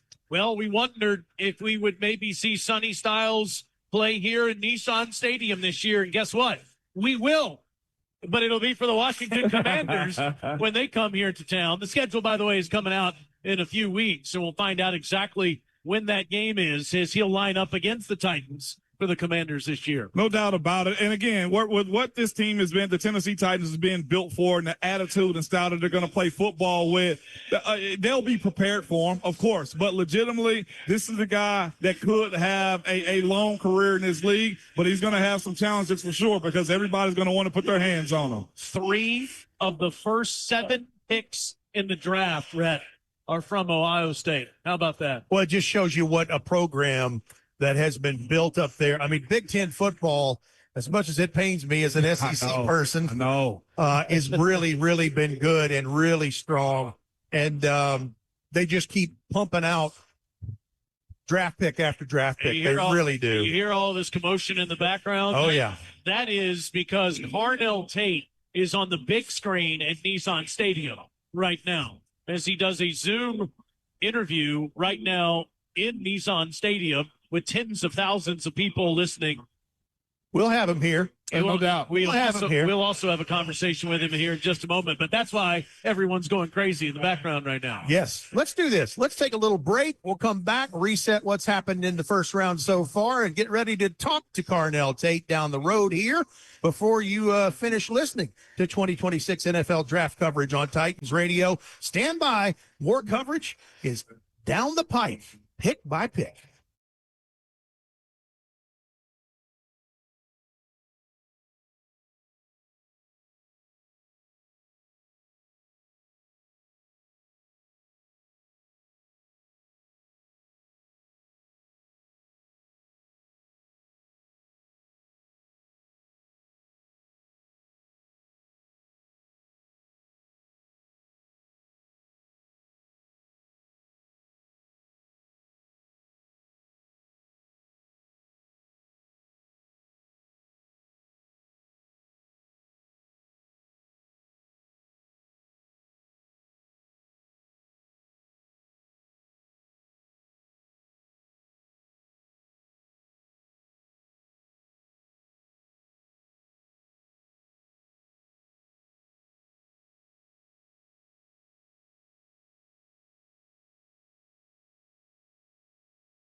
To coverage of the 2026 NFL Draft. Right now, we pause 10 seconds for station identification. This is Titans Radio. WTFX-FM, Gallatin, Nattyville. Your flagship for Titans. Stream the Titans now by downloading the 104.5 The Zone app. Brett Bryan, Ramon Foster, Amy Wells, Will Bowling, Taylor Zarzer with you from Nissan Stadium. Will, how about a recap of what's happened with the first 7 picks in the draft? Yes, and to no one's surprise, the Las Vegas Raiders made Fernando Mendoza the #1 overall pick, the quarterback out of Indiana. The New York Jets is where really the intrigue was going to start. It wasn't going to be David Bailey or Arvell Reese. They stuck, they picked, and they made David Bailey, the Texas Tech edge rusher, the #2 overall selection. The Arizona Cardinals take Jeremiah Love, a very crowded running back room. They're going to have a lot of chairs around a lot of tables there in Arizona for Jeremiah Love, for James Conner, for Bam Knight, for a number of players. Tyler Algier, Love joins them there. The Tennessee Titans selected Carnell Tate, and the Tennessee Titans pick at 4 for the first time in their franchise's history. The New York Giants could not pass on Arvell Reese at 5. The Kansas City Chiefs traded up to 6 to take Mansour Delane, the quarter from LSU. The Washington Commanders took Sonny Styles. Now, Taylor, who do the New Orleans Saints select for their team? Well, Roger Goodell's ready. Let's go right to it.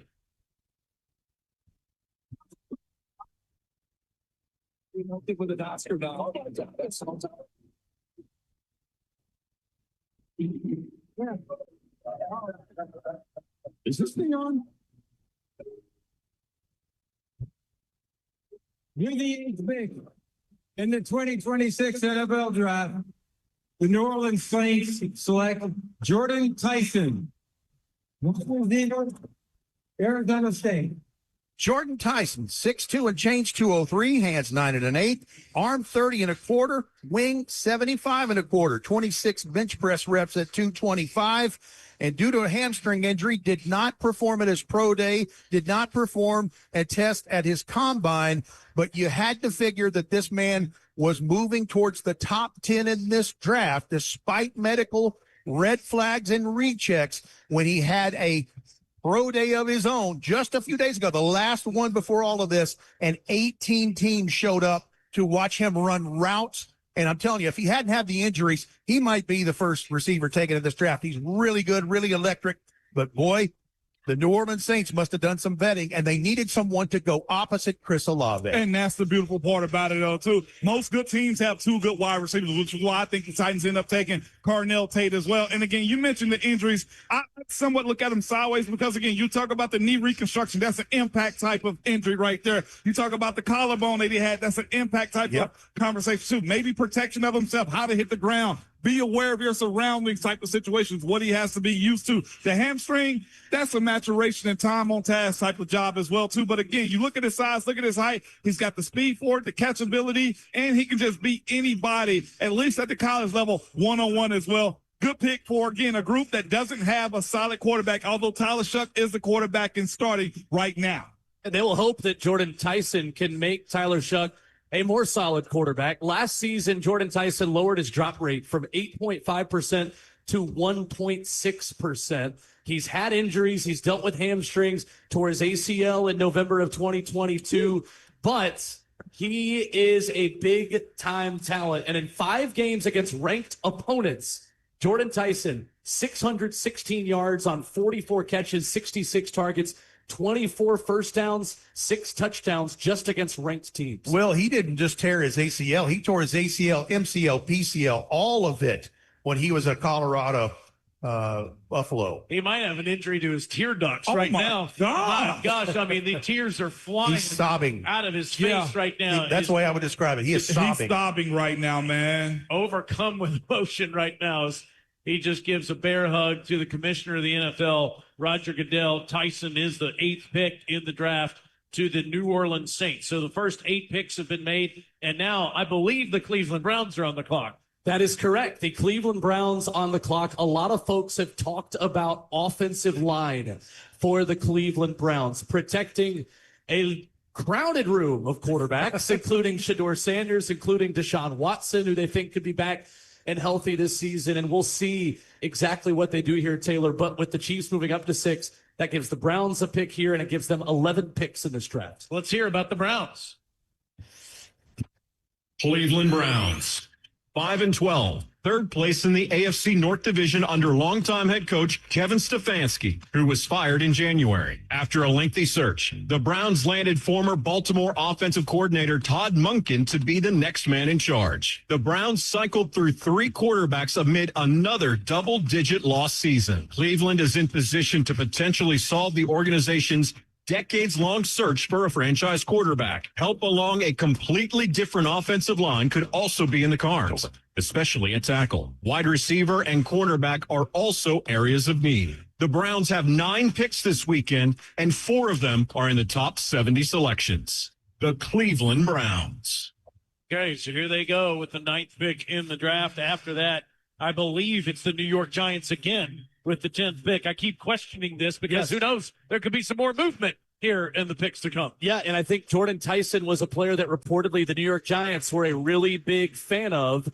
Now the question becomes, since they couldn't pass on Arvell Reese with that first pick, do they get somebody to help their young quarterback, Jackson Dart? The Titans gave their young quarterback going into his 2nd season, Cam Ward, help with Carnell Tate. The Saints have done that with Tyler Shuck. Now with Jordan Tyson, do the Giants potentially do that for Jackson? Mr. Haslam and the rest of the Cleveland Browns front office, most of which have Ohio accents. One has a very thick Tennessee accent, are there in the war room right now. And the pick is in for the Cleveland Browns.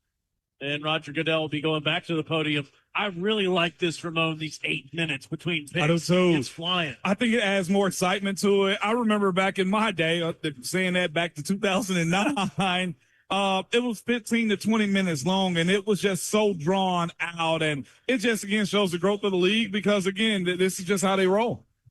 Here comes Commissioner. We'll worry about that later. Let's worry about that later. Guess who we have on the phone right here? Carnell Tate, wide receiver, Tennessee Titans. The fourth pick in the NFL draft is with us right now, Carnell Tate. Welcome to Titans Radio. Congratulations. Thank you. I appreciate that. Man, it's great to have you in Nashville. Did you have any sense that the Titans were going to call your name tonight? No, sir. I did not have any plan. So, Carnell, I want to talk to you about one thing. Your mom means everything in the world to you, and she watched you get picked 4th overall by the Tennessee Titans. Miss Ashley Griggs, what would you say that she says about her son being the next NFL wide receiver for the Titans? Technical difficulties. They should be jumping right back on. They couldn't hear you. Okay. Sorry about that. No, you're all good.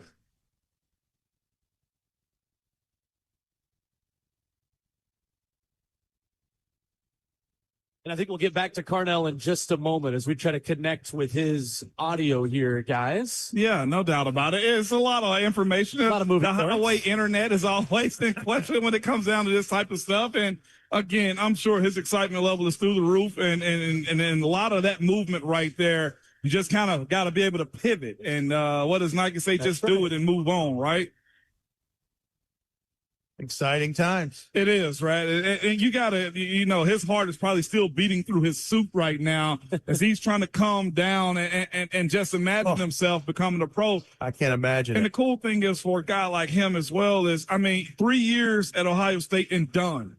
He just got out of high school. If you look at that, so it just tells you his Yeah, he'll work be ethic. 21 his whole rookie year. That's He what I'm just saying. turned 21. You're right. And you got to commend the guy that spent time on task and got the job done and got to the next level as quick as he possibly could. And to be the number 1 wide receiver taken too is the tip of the cap. Spencer Fano was the 9th pick with the Cleveland Browns while that was going on. And now with the 10th pick in the NFL draft, the New York Giants have just selected Francis Maui Noah, the offensive lineman from Miami. Yeah, 2 tackles going here quickly, Taylor, and we could see a run on tackles now at this point in the first round as those 2 are also, Ramon, big-bodied people movers. Some similarities between Spencer Fano and Francis Maui Noah. It really is with both of them. Number 1, starting with them both being right tackles. Looking at just going back to the Cleveland Browns selection, Spencer Fano at 9. They need a right tackle. They got big DeJuan Jones over on the left side. To your point earlier, we're all talking about the Cleveland Browns needing some protection for whoever is going to be the quarterback. And again, when we're talking about the Francis Maui Noah selection to the New York Giants at 10, this is a situation in which Jackson Dart has to be taken care of. And the other part for me, and like I said, knowing the Harbaughs in general, they breathe the trenches. Francis, or the way he's nicknamed CC Maui Noah, is a guy that continually is a bruiser. He's big up front. He's mobile. He's got good strike in the way he plays the game as well. And again, you want to talk about them getting to a run game because he's a mauler as well in the run game. Well, what you've had here is the beginning of a run on tackles. Yes. Spencer Fano, taken in the previous pick, probably the most athletic tackle in this draft. 12 starts at left tackle in 23, 12 at right tackle in 24, and again, that many at right tackle in 2025. Outland Trophy winner, put on a show in Indy for a big man. Had to make somebody like you happy, man, because you guys got to represent. And then Francis Maui Noah, just wise beyond his years at just 20 years old, and all the things he had to do in navigating what was COVID back then and having to go. He played California high school football, had to go back to Samoa, his native land, and then came back to IMG in Florida at like 18, 19 years old, like doing big man stuff, grown up stuff. Both of these really nice players. We have another trade, Will Bowling. We do. The second trade of the first round will involve the Dallas Cowboys, who are making a deal with the Miami Dolphins to move up 1 spot. So the Cowboys are going to move from 12 to 11, and they will send picks 177 and picks 180 to Miami. So, Taylor, for as scheduled right now, for the first of 2 times tonight, the Dallas Cowboys are on the clock. Clearly, they have somebody that they think they have to take right here and couldn't wait 1 more pick. and they send 2 picks to the Dolphins, who almost certainly will take the same guy they were going to take with the 11th pick. And what's fascinating, either to your point, the Dolphins wanted this guy, or the Rams were picking at 13, was also negotiating with the Miami Dolphins to move at this spot. They may have played one team against the other and got a sweet deal out of it, because I didn't think one selection would net 2 picks later in this draft. They knew, they willed and dealed right there. Well, and let me say this too. For John Eric Sullivan, the general manager of the Miami Dolphins, they're clearly heading into a rebuild in this. They need all the help they can get with everybody that was jettisoned in free agency and released from the roster. So he's trying to get draft capital wherever he can get it. And former Titan Malik Willis being the quarterback for the Miami Dolphins as well. There, to your point, signs of a rebuild all the way around it.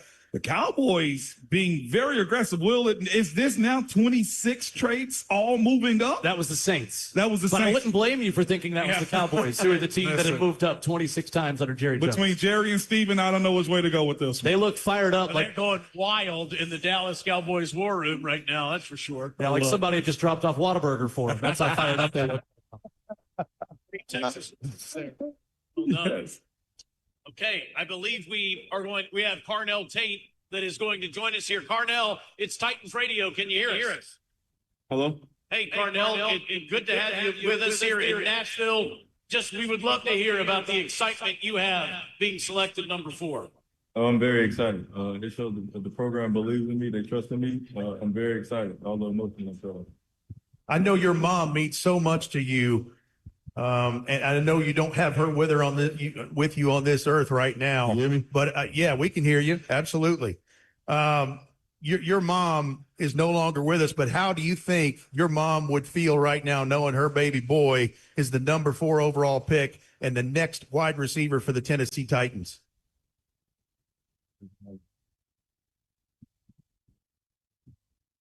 Well, we look forward to having Carnell with us tomorrow. He's going to be with us here in Nashville, and we'll be excited to have him with us tomorrow, joining us for an interview that you'll hear on our Friday night coverage. You'll also be at Titans House tomorrow as well, in person. And I guarantee you we have a lot of conversations to have with Carnell Tate in the future. I think we better get him before Cam Ward does, because I don't think he's going to leave. Let him leave the practice field or his house or apartment, wherever he's staying at. Their cohesion is going to be huge when it comes down to young guy with young guy. They can pretty much bank on each other being together for a minimum of 4+ years with the Tennessee Titans. That's what this pick does for the Titans with wide receiver. They will play in new Nissan Stadium together in a little over a year. And I can only imagine how happy one Cameron Anthony Ward is right now, having a new weapon at his disposal. Yes, and now the Dallas Cowboys are on the clock with the 11th pick. The pick is in. They are in commercial break on national television, so as soon as they come out of that break, they will be announcing who they are selecting with the 11th pick, and then the Miami Dolphins will be on the clock with number 12. The Rams are scheduled to make the 13th pick, followed by the Ravens and the Buccaneers. Those are the next 5 picks. Yeah, and Taylor, Dallas is in an interesting spot here because they need all things defense. As you take a look at their needs, too, they need an additional pass rusher. They have Rashawn Gary. They have Donovan Ezeraku at linebacker, third-year pro DeMarvion Overshone, still recovering from a major knee injury in 2024. They have Shamar James and Justin Barron. That's their entire inside linebacker room. Just 3 guys currently on that Dallas Cowboys team right now. You're looking at a player and another one from Ohio State and Caleb Downs, who's still there on the board. There's been a run on tackles a little bit. I think maybe Dallas breaks that up with some defense here. And I'm going to tell you something. Let's think about this as we're going to get to the Dolphins after this, who pick up 177 to 180 to move 1 spot down. And they may still get the guy that was their number 1 target, because Jalen Waddle is now in Denver. That's right. To play with Bo Nix. Mekhi Lemon, the wide receiver from Southern Cal, could be that pick at 12. So we'll see what that is. Let's do this. Let's take a moment and take a break. And when we come back, we'll reset and see what happens with these trades and things as you listen to 2026 NFL draft coverage on Titans Radio from Nissan Stadium. The 2020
11th pick in the 2026 NFL Draft, the Dallas Cowboys select Caleb Downs, safety from Ohio State. That is 4 Buckeyes selected in the first 11 picks, Rhett. And listen, Caleb Downs is one of the better football players in this draft just because of the IQ that he brings to this. In fact, you spent a lot of time in North Carolina the last 2 decades. His uncle, Dre Bly, a really good Tar Heel and a really good pro. He's the brother of Josh Downs, the receiver that we see twice a year with the Indianapolis Colts. But Caleb Downs plays chess when others are playing checkers back there in that defense. Brett, I thought he was the best player in the Southeastern Conference when he was a freshman at Alabama. Yeah. And then, obviously, at Ohio State the last couple of years, he was sensational. It's the one guy that Nick Saban said on College Game Day, how do we let that guy go? Who's the coach? It was you, Nick. That's right.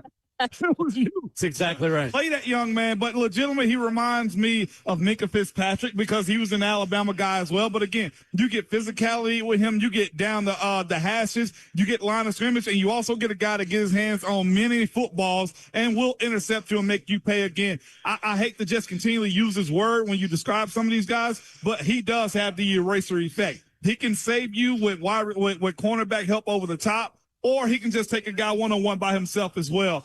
Great selection. A lot of people had him at this point as a top 5 rated guy, just not the position that teams needed or the need that they wanted at the time. Yeah, no wonder they jumped up to 11 too. I get it.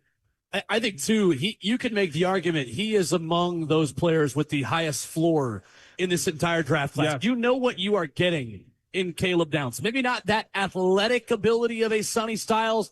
Who cares if you're Dallas? You got the player that is maybe the most sure thing in the entire draft outside of the top 10. He was the first freshman to lead Alabama in tackles in 2023, and then a 2-time unanimous All-American for the Buckeyes, a 2024 national champion. He will do it all for a Cowboys defense that needs a lot of help. He was the 4th Buckeye selected. He will go up against the first Buckeye selected in Carnell Tate. That's right. The Tennessee Titans play at the Dallas Cowboys this season. They absolutely do. That's what makes all of this so exciting, and also why I think the league chooses to wait a little bit to release that schedule in mid-May. Yeah. Because we now get to see some of these matchups, and we get to be really excited about these new players. Roger Goodell's announcing the 12th pick in the draft right now. The Miami Dolphins select Caden Proctor. Tackle. Wow. Talk about a man-eater rat. That is a big human. And it's an interesting pick because Caden Proctor is the mammoth offensive tackle from Alabama, a youngster in his own right, and was reported to have played as much as 390 pounds for the Crimson Tide last year.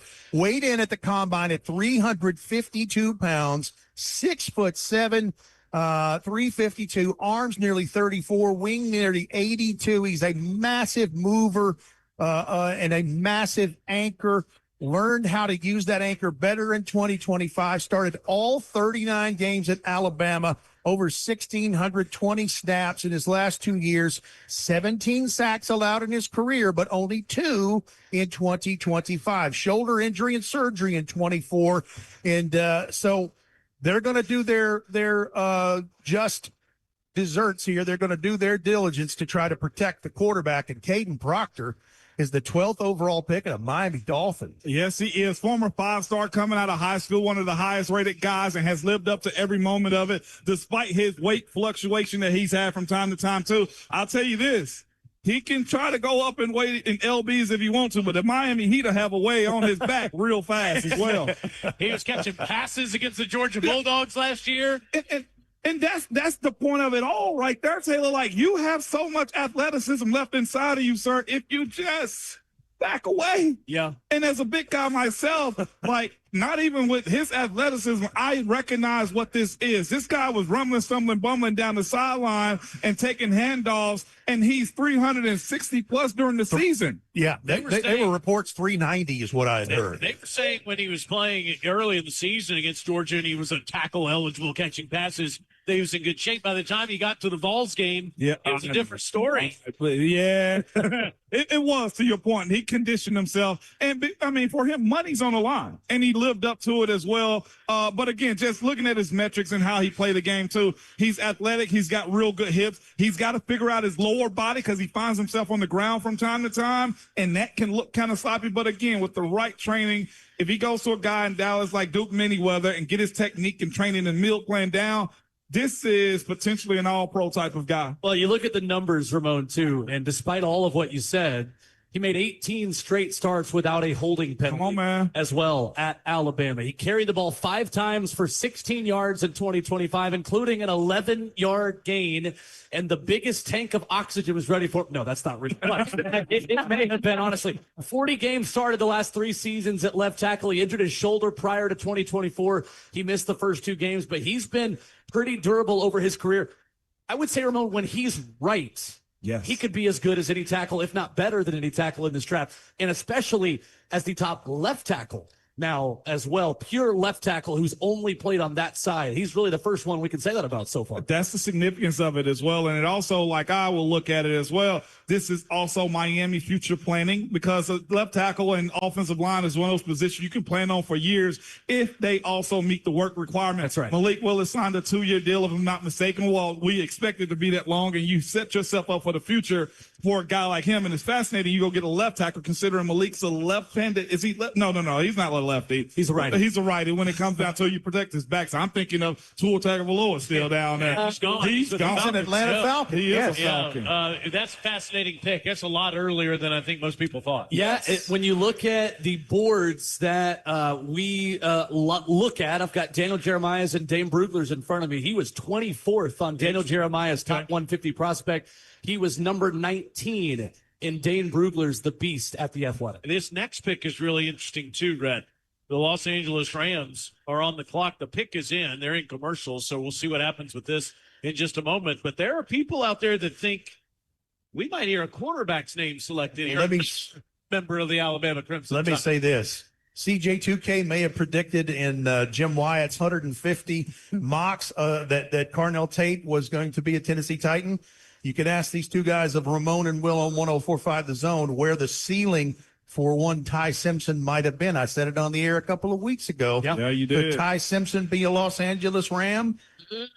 Let us see. Matt Stafford doesn't have much time left in the league. He has said he's at the end of his tenure in the league, that he's going to retire soon. He thought about it this offseason, but he is coming back, and so it's a matter of time in terms of how much longer he'll be in the league. How about what he just said, by the way? Jim Wyatt asked 150 people who the pick was going to be, and CJ2K was the only one that picked Carnell Tate. Isn't that incredible? I mean, of all of the people who are analysts and they are lifers in this world, and I mean, CJ just knows what's up, you know? I mean, it only takes one to get it right. Game recognizes game. Recognizes yes, it does. game. Every time. It only fits that maybe the fastest ever Titan was the fastest to proclaim Carnell Tate was going to be. There it is. I think it's not there. That's absolutely. He can easily he can claim as his day one. That's his day one right. Easily. He really has, though, been doing some things, CJ2K, in kind of the scouting space. He's been doing some of that. He's been learning how to do it well. He's been going to trainings. And so maybe it's working. Maybe it's rubbing off on him, and he really just has that acumen. Say one thing the Titans are a part of tonight is history with the Ohio State players selected in the top 12. Ohio State is the first school with 4 players selected in the top 12 picks of a single draft since Michigan State in 1967. Wow. With Carnell Tate, Arvell Reese, Sonny Styles, and Caleb Downs. It was Bubba Smith, Clint Jones, George Webster, and Gene Washington. Back in 1967. If you had a Gene Washington 1967 draft shout out on your bingo card tonight, you're lying. He was the man. So is it too early to take a quarterback? The Los Angeles Rams, with the 13th pick in the NFL draft, are on the clock right now. And we're just awaiting the commissioner to come out and make this selection here at 13. Baltimore at 14, Tampa at 15. The Jets are back on the clock at 16, and then Detroit is up with the 17th pick. That's the next handful of picks. And Taylor Zarzour? Reuben Bain is still sitting in the green room. He sure is. How about Yeah. that? Wow. You mentioned Mekhi Lemon just a minute ago. Yeah. He's still on the clock. He's still out there that's available too. Colton Hood, the Tennessee Vol, Jamon McCoy that Will referenced, he's still out there as well. Kenyon Sadiq, the tight end from Oregon, Vega Owane, the Emmanuel McNeil Warren, fantastic guard from Penn State. And Reuben Bain is definitely the biggest surprise, Red. I mean, most people had him as a top 5, top 10 guy, and here we are getting ready for the 13th pick to be made, and we have not called his name out yet. Well, you've had a couple of trades that didn't involve quarterbacks, so that pushed him down a couple of spots. Right. And then, as we've mentioned, the Ohio State of it all. Absolutely. And they had a premier team all together anyway. You just look at that situation and you just kind of say, Bain has talent, plenty of it. And whoever gets him, they'll feel like they appropriately picked him for what his measurements were and didn't run a 40. You don't know what time he has. There's a lot that goes into the why. I think we're just shocked because most of Nashville was on this pick earlier in the year as far as Reuben Bain goes. Yes. Carnell Tate is the big moment of the draft so far, going to the Tennessee Titans with the 4th pick. Could this be the next biggest moment? Let's go to Roger Goodell.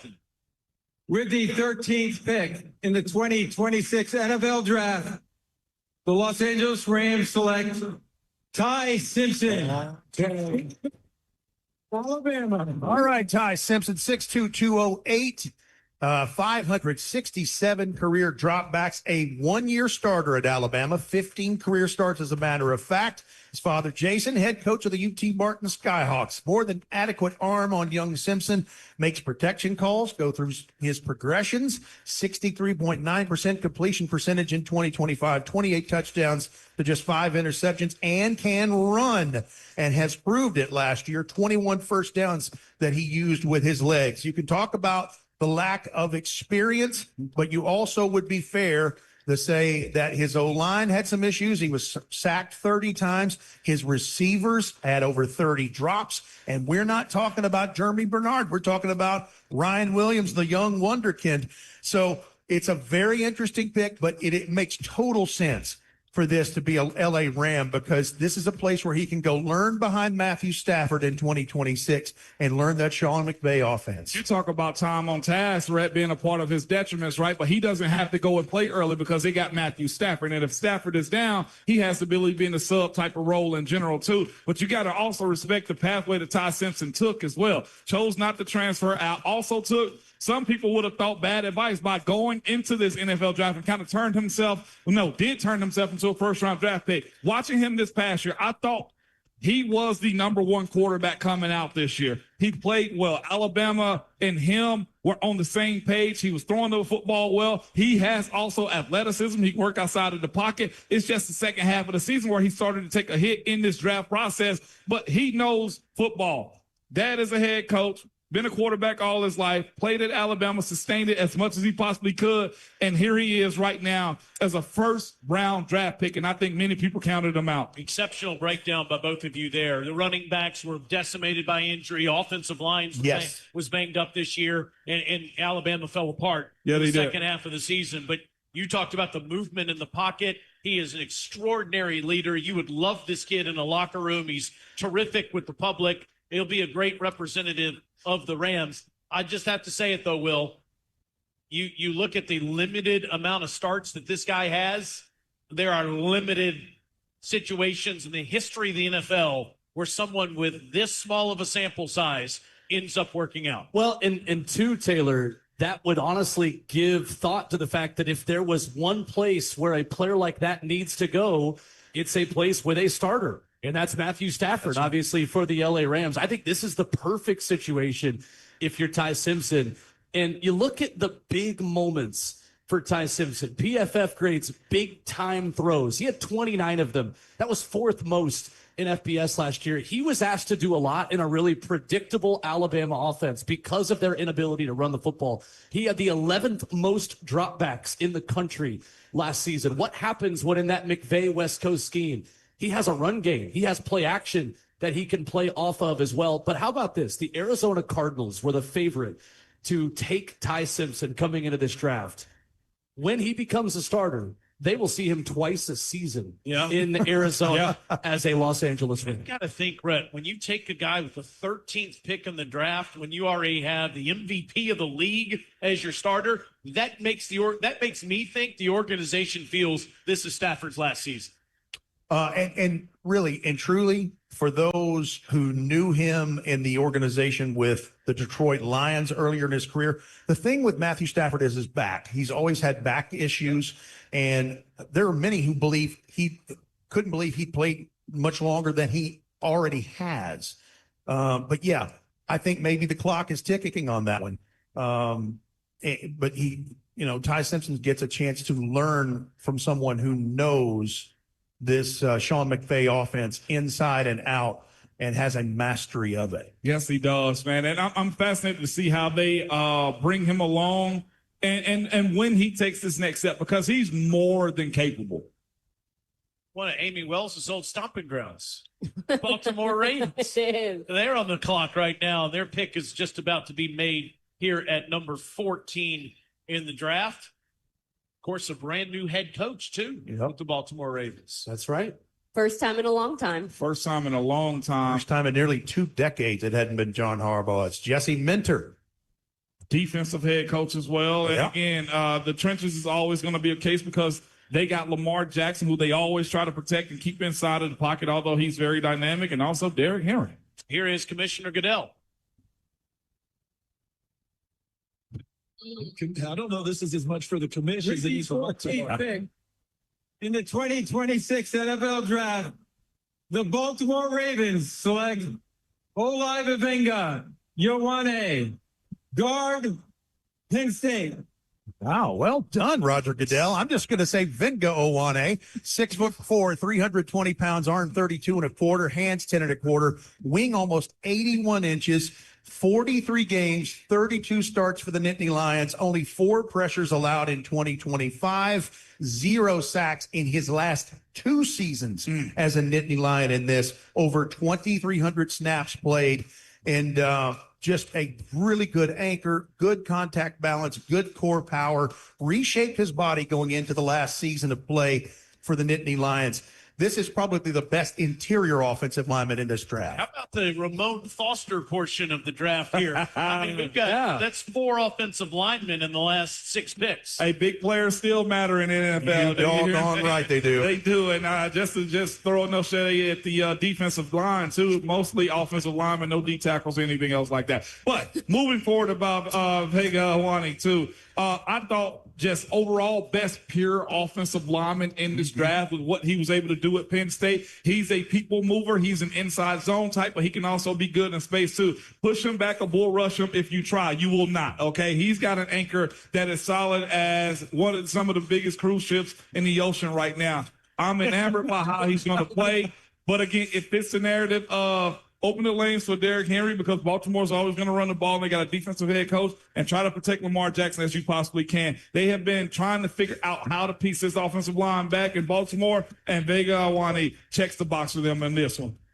All right, so he is the pick in there at number 14. Tampa Bay will be next here in just a moment. Hey, Amy Wells, guess what? What? Carnell Tate plays for the Tennessee Titans. Carnell Tate plays for the Tennessee Titans against all odds. He is here. He's our guy. We keep recapping the big story tonight, and that is Tate going to the Titans with the 4th pick. There was shock in this room. There was shock across the National Football League when that selection was made, wasn't there? There was shock everywhere. Mike Borgonzi, I'll never play poker with him. He is just a master at the smoke screen, at having a good poker face. But, man, what a great addition to this team. What a great addition to the Titans offense and what they're going to be able to do. I bet Brian Daboll's having a big night tonight. I bet he's feeling really good about what he's going to be able to line up and draw up for this Titans team come the fall. Yeah, I mean, you think of the fact that last year, as Ramon said, you had Chim Dike, you had Elikayo Manor. They're out there going into their 2nd year in the league. Calvin Ridley is back at total health. Watched it for myself earlier today. You have Wandale Robinson that you bring over from the New York Giants, and you have Tate, and you have Gunnar Helm coming off of a big season as a rookie. Now Cam Ward has a bunch of different options to throw the football to. Different options with different skill sets too, Taylor. And when we were in Indianapolis at the NFL Combine, we talked a lot about the Titans finding that guy that can win against man coverage. And how many times last season the defenses bring up 7, 8 guys to the line of scrimmage and played man coverage across the board against the Titans and said, I dare you to throw it over our heads. Well, Carnell Tate is a man coverage beater, and Matt Harmon at the reception perception does a really good job at breaking down those analytics.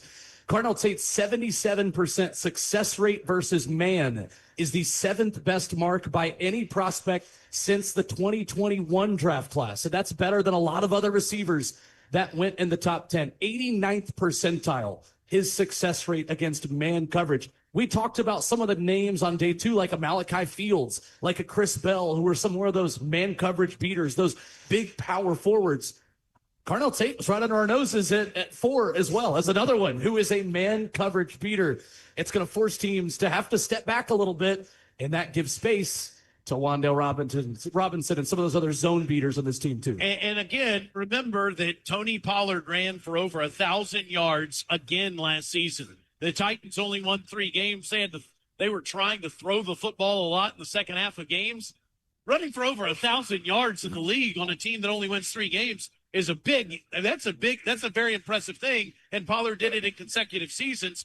Tajay Spears, you give him a full year of health going into his 3rd year in the NFL. Imagine what he can do with the Tennessee Titans. And then Michael Carter is now also a Tennessee Titan in the backfield. Absolutely, man. And it matters, too, for sure, that run game. But, again, this is a balanced type of league. You got to be able to have threats inside and outside as well. And for the most part, too, this future planning, this is setting yourself up to where you don't have to feel like next year's draft or going into free agency, we have to do this. Because what we learn in today's NFL, it is expensive to go free agency and pay for a wide receiver. We're watching the Dallas Cowboys deal with this negotiation or franchise tag with a guy and George Pickens as well. So when you see a guy, go get your guy because that keeps it cheap for you as well. Well said, my friend. Well, this is Titans Radio. We're back to cover the draft in just a moment. Titans fans, the future is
on Titans Radio. Titans fans, let's start with a clear Tennessee as our #1 pick. While the Titans build for the future, you can too. Join the fight to end litter across our state because nobody trashes Tennessee, and that starts with you. Visit nobodytrashestennessee.com, brought to you by the Tennessee Department of Transportation. Rhett Bryan, Ramon Foster, Taylor Zarzer, Amy Wells, and Will Bowling.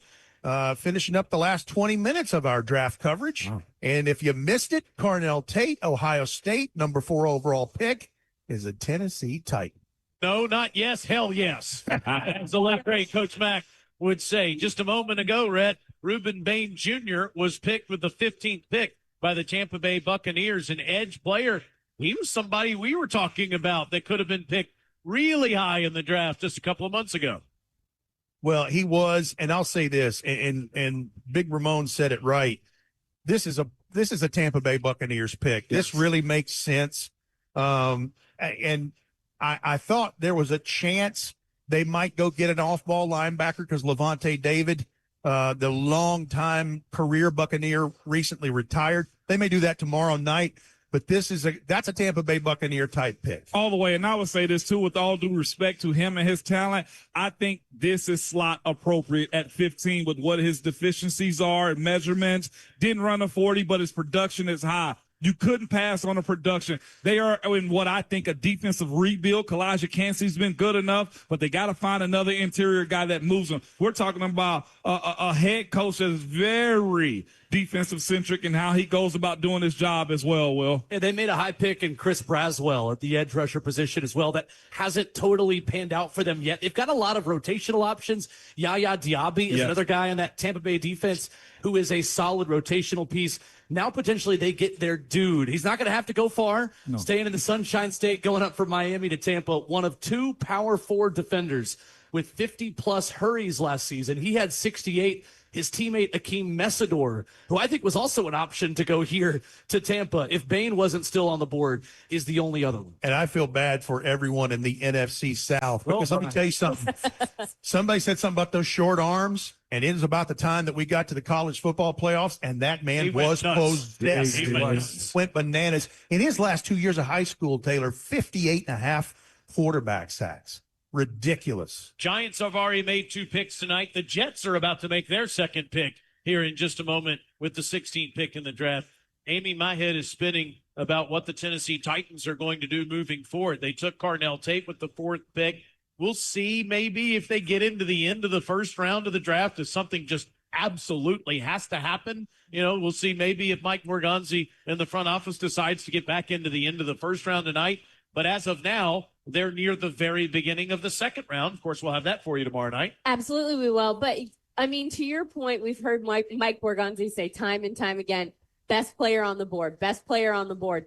Now, do you have to change your position in the lineup to kind of get that best player on the board that you want? But he's made it very clear that, yes, he understands there are a lot of positions of need for this Titans team. There are a lot of places that there are places where they could use more depth, but is he going to make a move? We haven't seen him do that, but it's not outside the realm of possibility. Jets are making a pick right now. 6 NFL draft. The New York Jets select Kenyon Sadiq. There you go, Joe. Tight end, Oregon. Yes, sir. And that's probably the top tight end in this draft. Kenyon Sadiq of Oregon, 6'3 and an eighth, 241 pounds, hands 10 inches, arms 31 and a half, ran a 4.39 40 at the NFL Combine, and 43 and a half inch vertical leap, 11-foot broad, 26 reps at 225, over 1,000 snaps his last couple of years for the Ducks. And he is a potential mismatch weapon type of prospect, 6.6 yards after catch, plus athlete, good contested catch rate.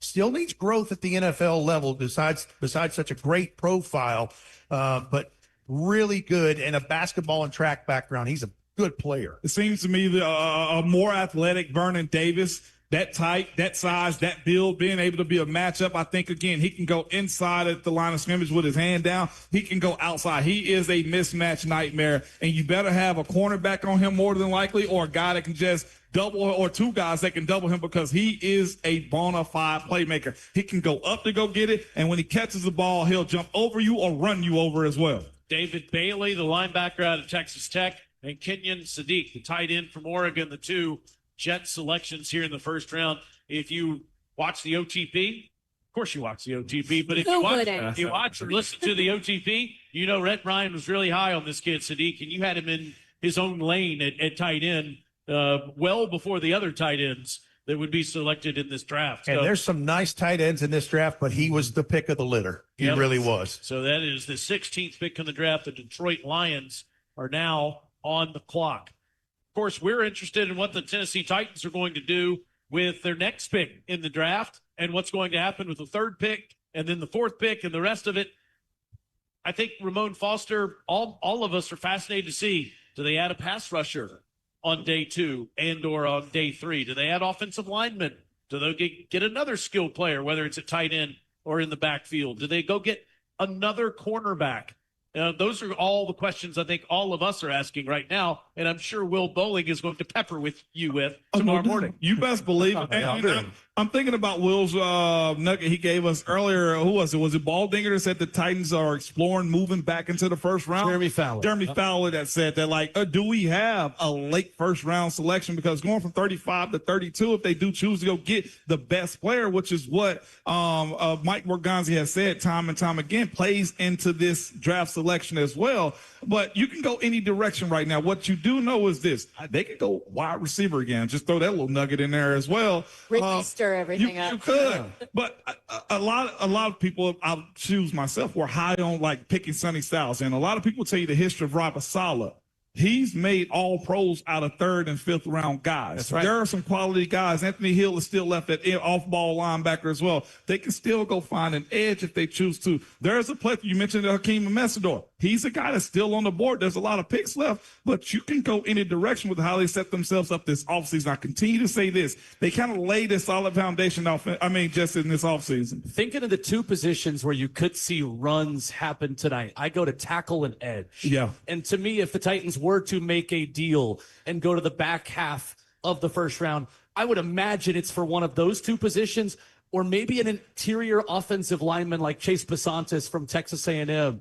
Or you look at a guy like Emmanuel Pregnon from Oregon, Yes. Keelan Rutledge, the guard from Georgia Tech. Those are kind of the big 3 at the top of day 2. Right. If you start, if somebody's got a war room with Ramon Foster telling them big people still matter in the NFL, and there's a run on them, I could see that being something that the Titans will want to say, you know what? We've gotten Cam Ward somebody to throw to. Now can we get somebody to protect him? Okay, so those are some offensive linemen to mention. Brett, if they want to go pass rusher with the next pick, who are some guys to think about? Oh, well, there's this is a deep pass rush class.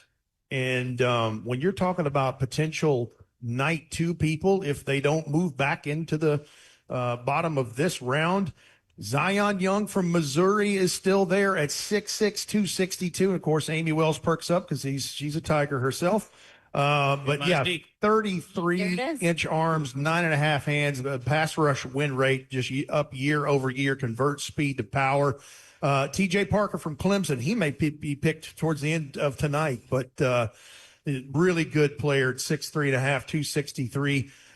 You mentioned Hakeem Messidor, Keldrick Falk from Auburn. Still on the board. If that was a thing tomorrow night, I could certainly understand that at 6'6", 276. Your 4-3 guy right there. Yeah, and that's what fits that, absolutely. But there's plenty of options in there. One of my favorites that could be there tomorrow night if he doesn't sneak into this is Malachi Lawrence at Central Florida. 6'4" 3/8", 253, and an athlete out the wazoo.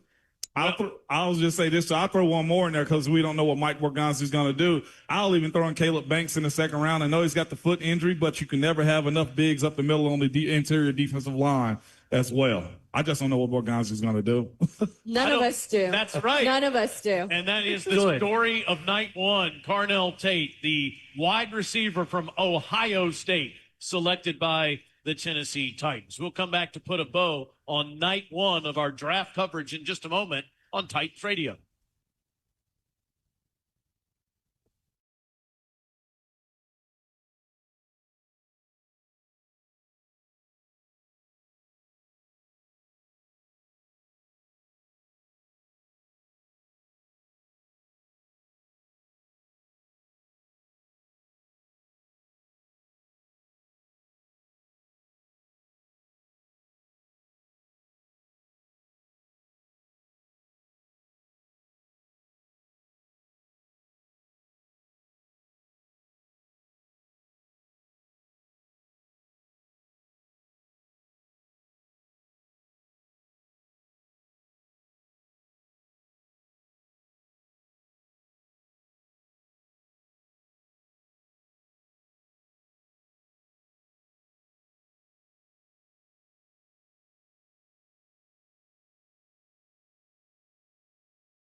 the 2026 NFL Draft, the Detroit Lions select Blake Miller, offensive lineman from Clemson.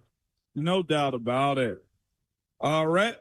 This is one where I thought there were other guys that were in front of him as I pull up my notes on him as well. Monroe Freeling from Georgia is the name. Still on the board. Caleb Lomu is still on the board out of Utah as well. But again, if you like your man, go get your man as well. Caleb Lomu may be one of those that moves inside. Yeah, yes, most definitely about it. Blake Miller, to me, man, is a brawler type of offensive lineman. This has the NFC North written all over it.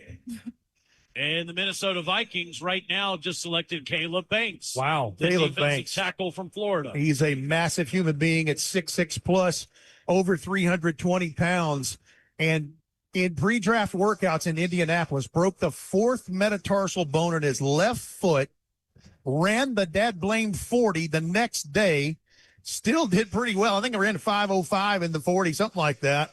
And he is a big space eater, big space eater in the middle. That is a Minnesota Vikings pick. Yes. Brett Bryan is crushing, being the draft expert. Ramon Foster is absolutely crushing, being the draft analyst. Will Bowling is crushing, being the insider, so much that I want him to stop doing this because he is telling me who the picks are before the picks are being announced by Roger Goodell. And who was it? Daniel Jeremiah or somebody said, stop doing that. Yeah, I know. Tell me who the presents are before I come downstairs. We've got another night. Yeah. We've got another night. Yeah. He knows before everybody else. Well, Will can't help himself. No, he is a You know me. He is a disseminator of information. That's he true. can't stop. That's why he's so good at this job. Now, the biggie here, Ramon Foster, has a very valid point with this latest pick at pick 18. The Vikings taking Florida defensive tackle Caleb Banks. Sorry. I mean, Caleb Banks over Caden McDonald over Ohio State, Peter Woods at Clemson, who I thought could have been a top first-round draft pick, Christian Miller at Georgia. I get that one, but Caleb Banks being 4th on the beast list of defensive tackles lets you know that, one, his size, his ability to play that position at his size, at his weight, at his length is monumental for them as they continue to try to push themselves over the top with Kevin McConnell. Okay, so we've had 2 trades tonight. Cleveland and Kansas City swapped picks. Kansas City moved up to 6. Cleveland went down to 9. Dallas and Miami swapped 11 and 12. Dallas went up to pick Caleb Downs. Miami took the 12th pick, Caden Proctor, offensive lineman from Alabama. The other big story was Todd Simpson was picked right after that by the Los Angeles Rams. The quarterback was taken with the 13th pick in the draft. Of course, our big story here in Nashville is Carnell Tate, wide receiver from Ohio State, is a Tennessee Titan. He sure is. There's a lot to look forward to. And I think that if we can take away anything from this, just this day and the things that we've been able to see, is that really none of us know what we're doing. So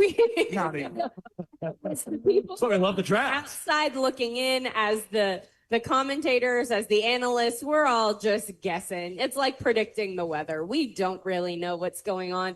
But the people who do know, the Mike Borgonzis, the Titans personnel team, they have worked so hard on this. They do know what they're doing. And the people that they are adding, I'm so excited about. And I think that Carnell Tate's the first start of what is going to be an incredibly exciting weekend for the Tennessee Titans. I bet a lot of people are going to be listening to Ramon and Will tomorrow morning. That's exactly right. That's exactly right. And there will be a lot more players still left on the board that we have talked about on the OTP, that Ramon and I have talked about on 104.5 The Zone. And in this draft specifically, there's just not a ton of difference between the 2nd, 3rd, and 4th round prospects at a lot of positions as well. There are going to be some really, really good football players who are going to become Tennessee Titans tomorrow night. The belly of the draft. Yeah, Brett, Brett, that's an excellent point because, there are guys that some teams can have evaluated as a 2nd-round pick and other teams will have them as a 4th-round pick. We started hearing that the week we were in Indianapolis at the Combine, that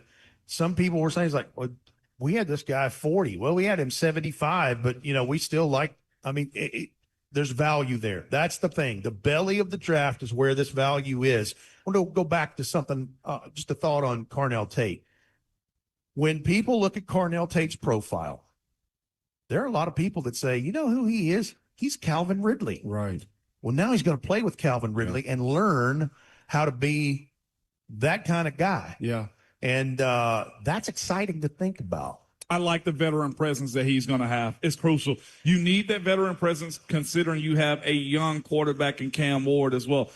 Calvin can talk to him. Wandell can talk to him. This is how you get open. This is what I would do in this situations. This is how we read these defenses. There's a lot of teaching that Carnell is going to take, which is why it's also crucial that you know what your value is.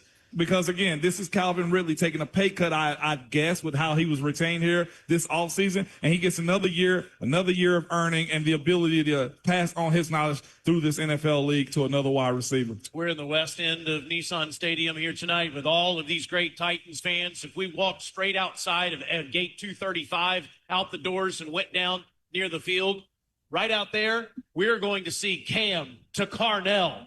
That is the Titans touchdown. That's going to happen in 2026. And then we're going to go next door to new Nissan Stadium, and we're going to hear that a lot in the future. And I just absolutely cannot wait. It has been one heck of a night here tonight in Nashville, Tennessee for night one of our draft coverage. Tomorrow night, we will be back at 6 o'clock Central Time for night two of draft coverage. And very quickly, the Tennessee Titans are scheduled to be on the clock. We'll have a sit-down conversation in our studios with Carnell Tate. You will not want to miss that tomorrow night during our coverage on Titans Radio. Ready to say goodnight? I am ready to say goodnight. I want to thank Amy Wells very much. Thank you also to Will Bowling. Thank you to Ramon Foster, to you, Rhett Ryan, Joseph Bonanno. God bless you for all of your hard work tonight as well, my friend. And to all of our Tennessee Titans fans, on behalf of the late, great Coach Dave McGinnis, tighten the hell up. There it is. 2020.